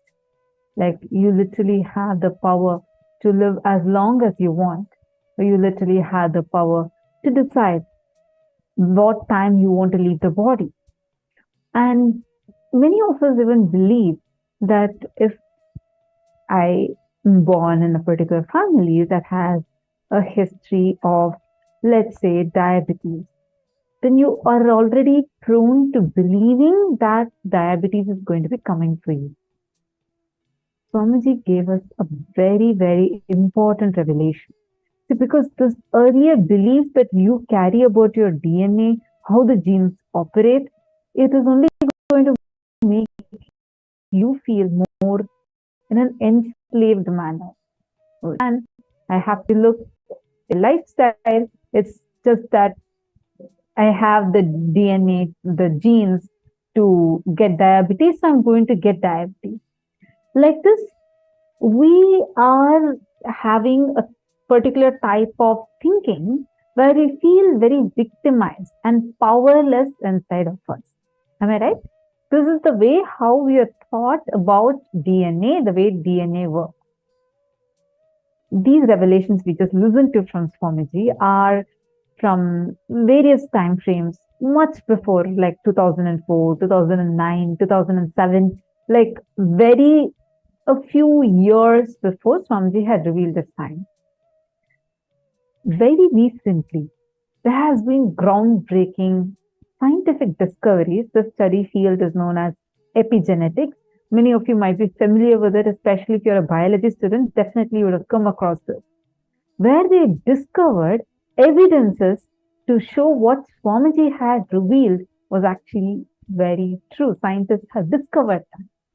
Swamiji had revealed about how just with our thoughts, with our lifestyle, and with the initiation from the Guru, our DNA can be altered, reprogrammed. Certain genes can be turned on, certain genes can be turned off. And very recent studies prove how, even scientifically, prove this to be true and right. So today's initiation that all of us are going to be receiving is going to be awakening not just our DNA, but in a much deeper level, the DNA's connection with our consciousness. What is consciousness? How with our conscious will we can alter the DNA, and there is a connection between our DNA and our consciousness. So And many of that you connection is what we are going to be literally, Swamiji is going to be cutting those knots and reprogramming the connection. So if you have any relatives that are suffering with any genetic issues, it might be diabetes, even cancer, because most of the times the doctors tell you that if it's a genetic disease, there is no cure at all for it. Because at least that's what currently is the situation with our modern day science. Any such people that you know, we urge you to invite them right away, because now we have already entered into the subject. We are going to also be even all those people who are having, see, one is even genetic disorders or something like that, but also even children and who are going to universities, colleges, we can invite them as well, because awakening the strands of the DNA means enhanced intuition, enhanced higher intelligence, IQ, everything increases. This is what Swamiji told, right? About how that person with the two strands of DNA and only with one strand active, it is like having a 16 MB RAM in a computer. But awakening your DNA is like giving you the internet connection itself, which will enable you to access everything in the internet. Literally, like you have access to the whole cosmos. That is the science behind how the DNA works, right? And anyone, even young children, young adults, invite them here, because awakening your DNA, this 6 strands of DNA, awakening all of them will literally make you manifest the powers, super consciousness, being of Paramashiva. It's a very, very powerful initiation. See, I see some of you posting. Stephanie has posted. I know about this indigo rainbow children. I read about this since many years, but not about 2 or 3 DNA strains. Christine Jones also has posted. That was very interesting. I have heard a lot about indigo children, but didn't really know much about it. Wonderful. I just want to say, amazing, good that, see, now both of you, because you have even learned about the indigo children, it will be very easy for you to understand and grasp what Swamiji had revealed about it. How, when you are born, the moment you assume the body, the first layer of the DNA is already awakened for you. There are a huge chunk of people that live just with this one DNA strand awakened, live their entire life and die. There are other people who, with their conscious will and effort, whether it's lifestyle, like whenever you tap your highest potential, with a lot of especially when you hit your puberty and you change your dynamics physically and consciously, all of these are the stages where even the second level DNA, the second strand of your DNA gets awakened. Indigo children, or the gifted children, or the rainbow children, these are the various terms for those children, for who, they're sometimes even identified as child prodigies, because they have more than this 2 or 3 strands of their DNAs awakened. This enables them to live their life in a much higher possible way. Actually, today's initiation is going to awaken some of the deeper strands in you to help you elevate your very conscious, the way how you live, how you exist can transform phenomenally. Alexandra is asking, do we have a quick join-in session link, please? Yes, our support desk team would post you the join link, where you can just send it to your friends or family members who you want to invite. But I really request all of you to do it right away, because this session and the further sessions are going to be very important for preparing for today's initiation. So please take a few minutes and quickly go and invite all the family members and friends, especially people that are suffering with genetic issues, because this program today is going to be directly addressing them. Zolin Lim has asked, which DNA are we activating today? Yes, you're going to be activating the Jivatman DNA, which is there inside of you, like how beautifully Swamiji explained. All of us have what scientists call the remaining 9 strands of DNA as junk DNA, but Swamiji says that is the Jivatman DNA, which holds a lot of powers within it. And that DNA is what Swamiji is going to be awakening today. And more than that, Swamiji is going to be specifically awakening and reprogramming the connections that are there within your deeper DNA level. We're going to talk about that in some time. So make sure that you're inviting all your family members and friends right away itself, so they don't miss out on any of them. Now let's enter into the exercise. She revealed to all of us, right, about understanding the awakening of these DNA strands in us. Usually for a normal man, 6 strands of DNA gets awakened. But till the 6 strands of DNA, when you cross every strand, you will always look back. Means, oh, am I doing it right or wrong? Is it going the right direction or wrong? Is it painful or am I wasting my time? Why this? Why that? But after the 6 strands awakens, it's just a smooth transition one to another. Swamiji tells, right? Remember who you are really. So naturally, like a lump, you will feel like one part is that identity which you are showing to the world. Then one part will say, no, no, no, it's not because of that changes. When you are not able to maintain that identity, or when that identity gives you suffering in half an hour, one cycle of time, in 21 minutes, you sit and talk to yourself and change. See, please understand, every one of us have this DNA in us. Science calls it junk DNA, but it's Jivatman DNA. Means there are so many hidden potentials that is there inside of us, which just by awakening the DNA can be awakened. Just take a few minutes.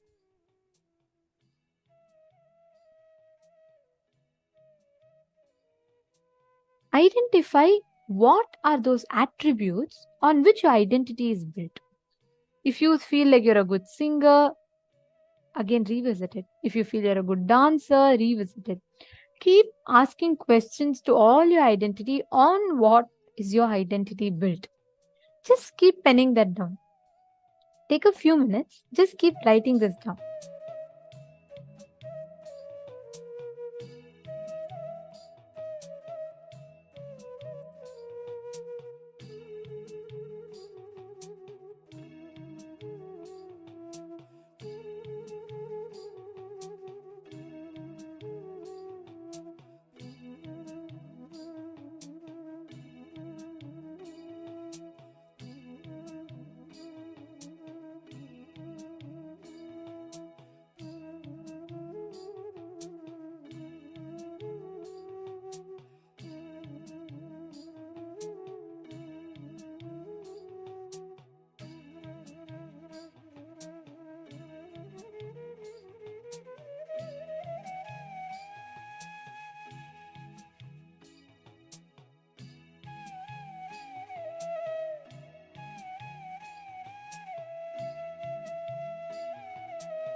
all of you have written down? Okay. So now, all of us are going to be entering into a next very, very important aspect. See, please understand. When you feel that, you are going to that last point where, beyond this, it's not going to be possible, all of those thoughts, when you just awaken your DNA, all of these extraordinary abilities, which even you would have not known is already existing in you, gets awakened. And today, science is beginning to catch up with this concept of DNA awakening. Science is beginning to understand about this concept of what is awakening the DNA, what it means to, to be able to enable you to access your own higher dimensions. So your DNA is like the supercomputer. It stores all the information about you in your current life, your past lives, in all your births put together. And that is what is this Jivatman DNA. Many of this information might not be relevant to you, let's say, in your 9 to 5 job, but it is relevant to you in your consciousness evolving. It is relevant to you in your consciousness taking that leap to the next level, to the breakthrough in the next level. That is why DNA awakening plays a key role in your ability to manifest these extraordinary powers.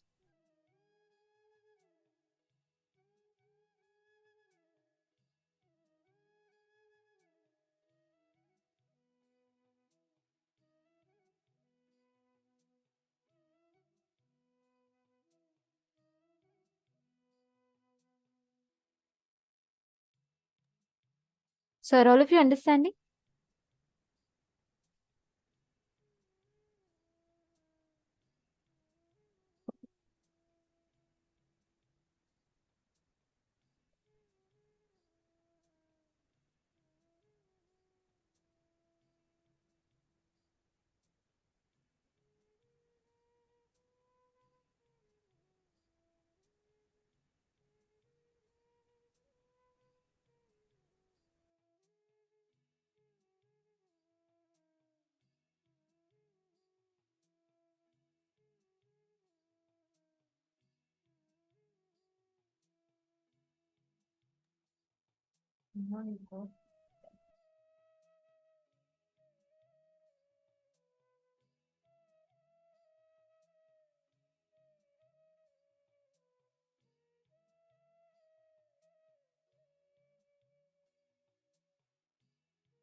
Yes. Now, all of us are going to be entering into the power manifestation session. So, let me start with this question. From morning, how many of you have started manifesting? How many of you were able to manifest? Like you gave a command and you actually felt that the wind or the nature listened to you. Can I request you all to post in chat? How many of you felt ki, like, actually the wind listened to you? Yes, Ma Mahaguhambananda is saying you manifested. Beautiful. All the others, how about you all?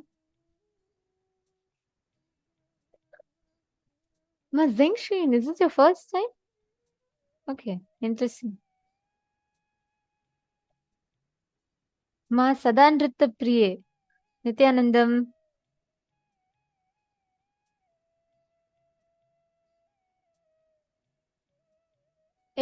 Actually, just look around you, right? Ma Mary Mahabri, not yet, no problem. Who all have not yet manifested? Okay, Ma Prithvi is saying you're yet to feel. Okay, sure, no problem. See, listen very carefully. For all of you who are manifesting, we are going to be going layer by layer by layer. Okay, fire, wind element, and then water element and space element. Listen very carefully. You don't need to try and conquer it. Don't try to say, like, oh, I want it and I'm commanding it has to listen to me. No, it doesn't work that way. For you to listen to it, for you to experience it, you need to first build that space of friendliness, oneness with it. That's why Swamiji uses a very careful word. Swamiji says the oneness with wind. It's not, you're not building power over the wind, you're building oneness with the wind. So understand, you're all going to be now connecting to the elements of the nature in front of you, and understand you can actually manifest. Just by your conscious will, you can command the sun, the moon, everything to listen to you. See, I'll tell you one basic cognition in Gurukul that we're all taught. Let me give you all a scenario, an example. Let's say you have a meeting coming up. This is for all of you, okay? So let's say you have a very important meeting coming up. You've been waiting for this for days together and you're about to go, but suddenly it starts raining heavily. Like it's unbearable and it starts raining heavily. Okay. So what will you do? Each of you can post your answers. What will you do to reach?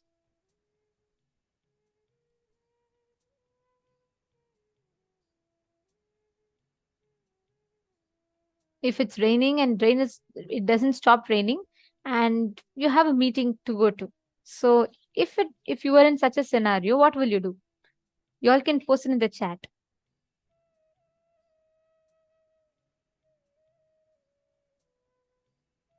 You will still go, okay?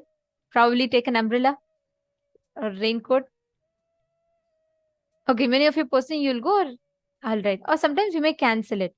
Correct, makes sense. You may cancel it. Okay. Now, the exact same thing. What will a Gurukul kid do when you are initiated with the power? If we are in such a scenario, we will just connect, stop the rain, and go, and we'll ask the rain to continue, and the rain will continue. That's the key. In Gurukul, this is literally the lifestyle that we live. Ask any kids, we all do the Rudra Homa every day, right? And every single day, without fail, it will rain. When we ask it to rain, it rains. When we stop the rain, it stops. Listen, it is not that, you'll think, oh, that means the wind is under my control. I am the Lord of the wind. No. When you experience tremendous friendliness, we are all so used to constantly carrying that animosity with everything around us.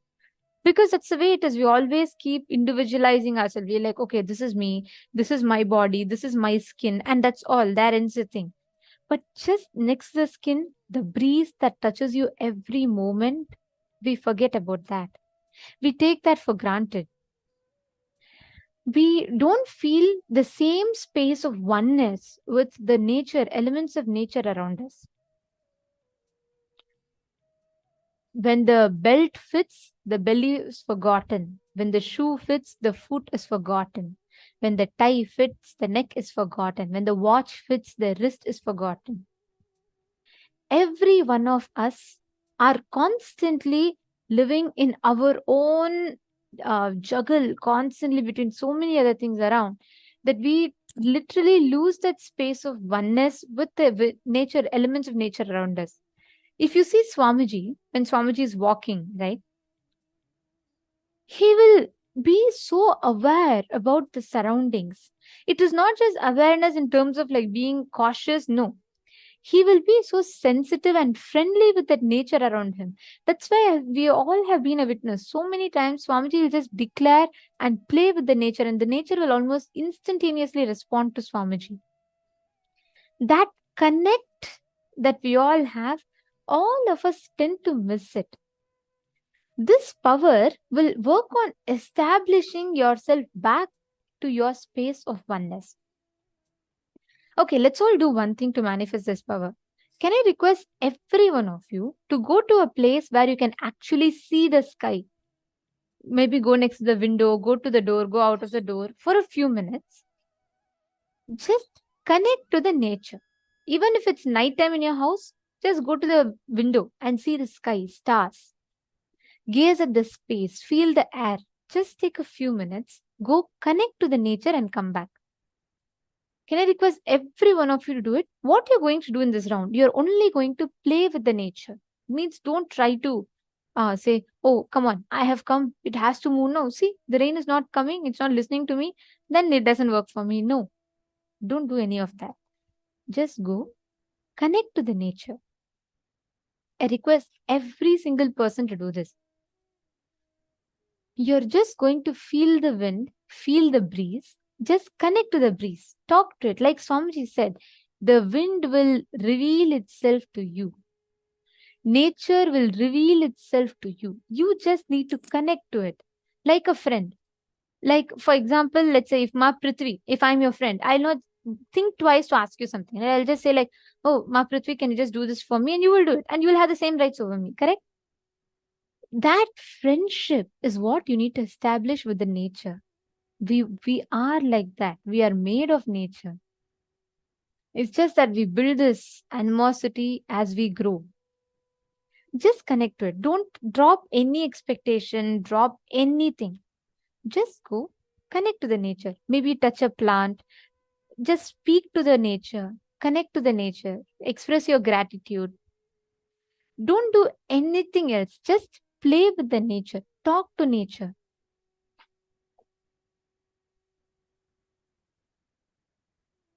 You will literally see how it manifests. I request every one of you to do it and do it sincerely. I have done this and it is phenomenal.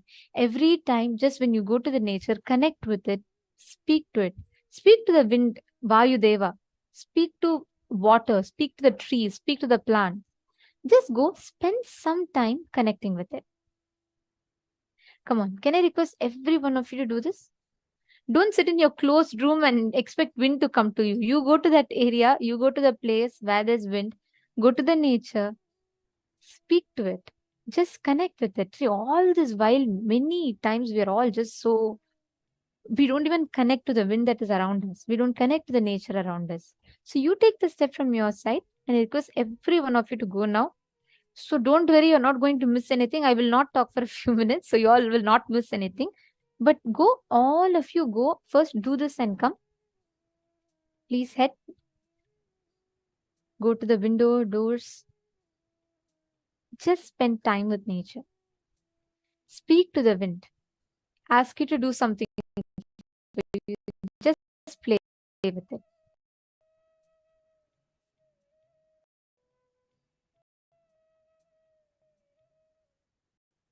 Need everyone to do this sincerely. Paramashivoham.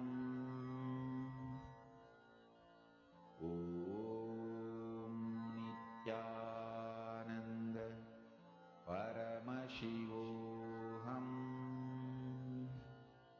Om Nithyananda Paramashivoham.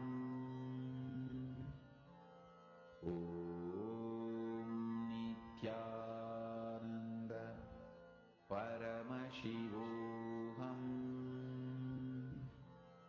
Om Nithyananda Paramashivoham.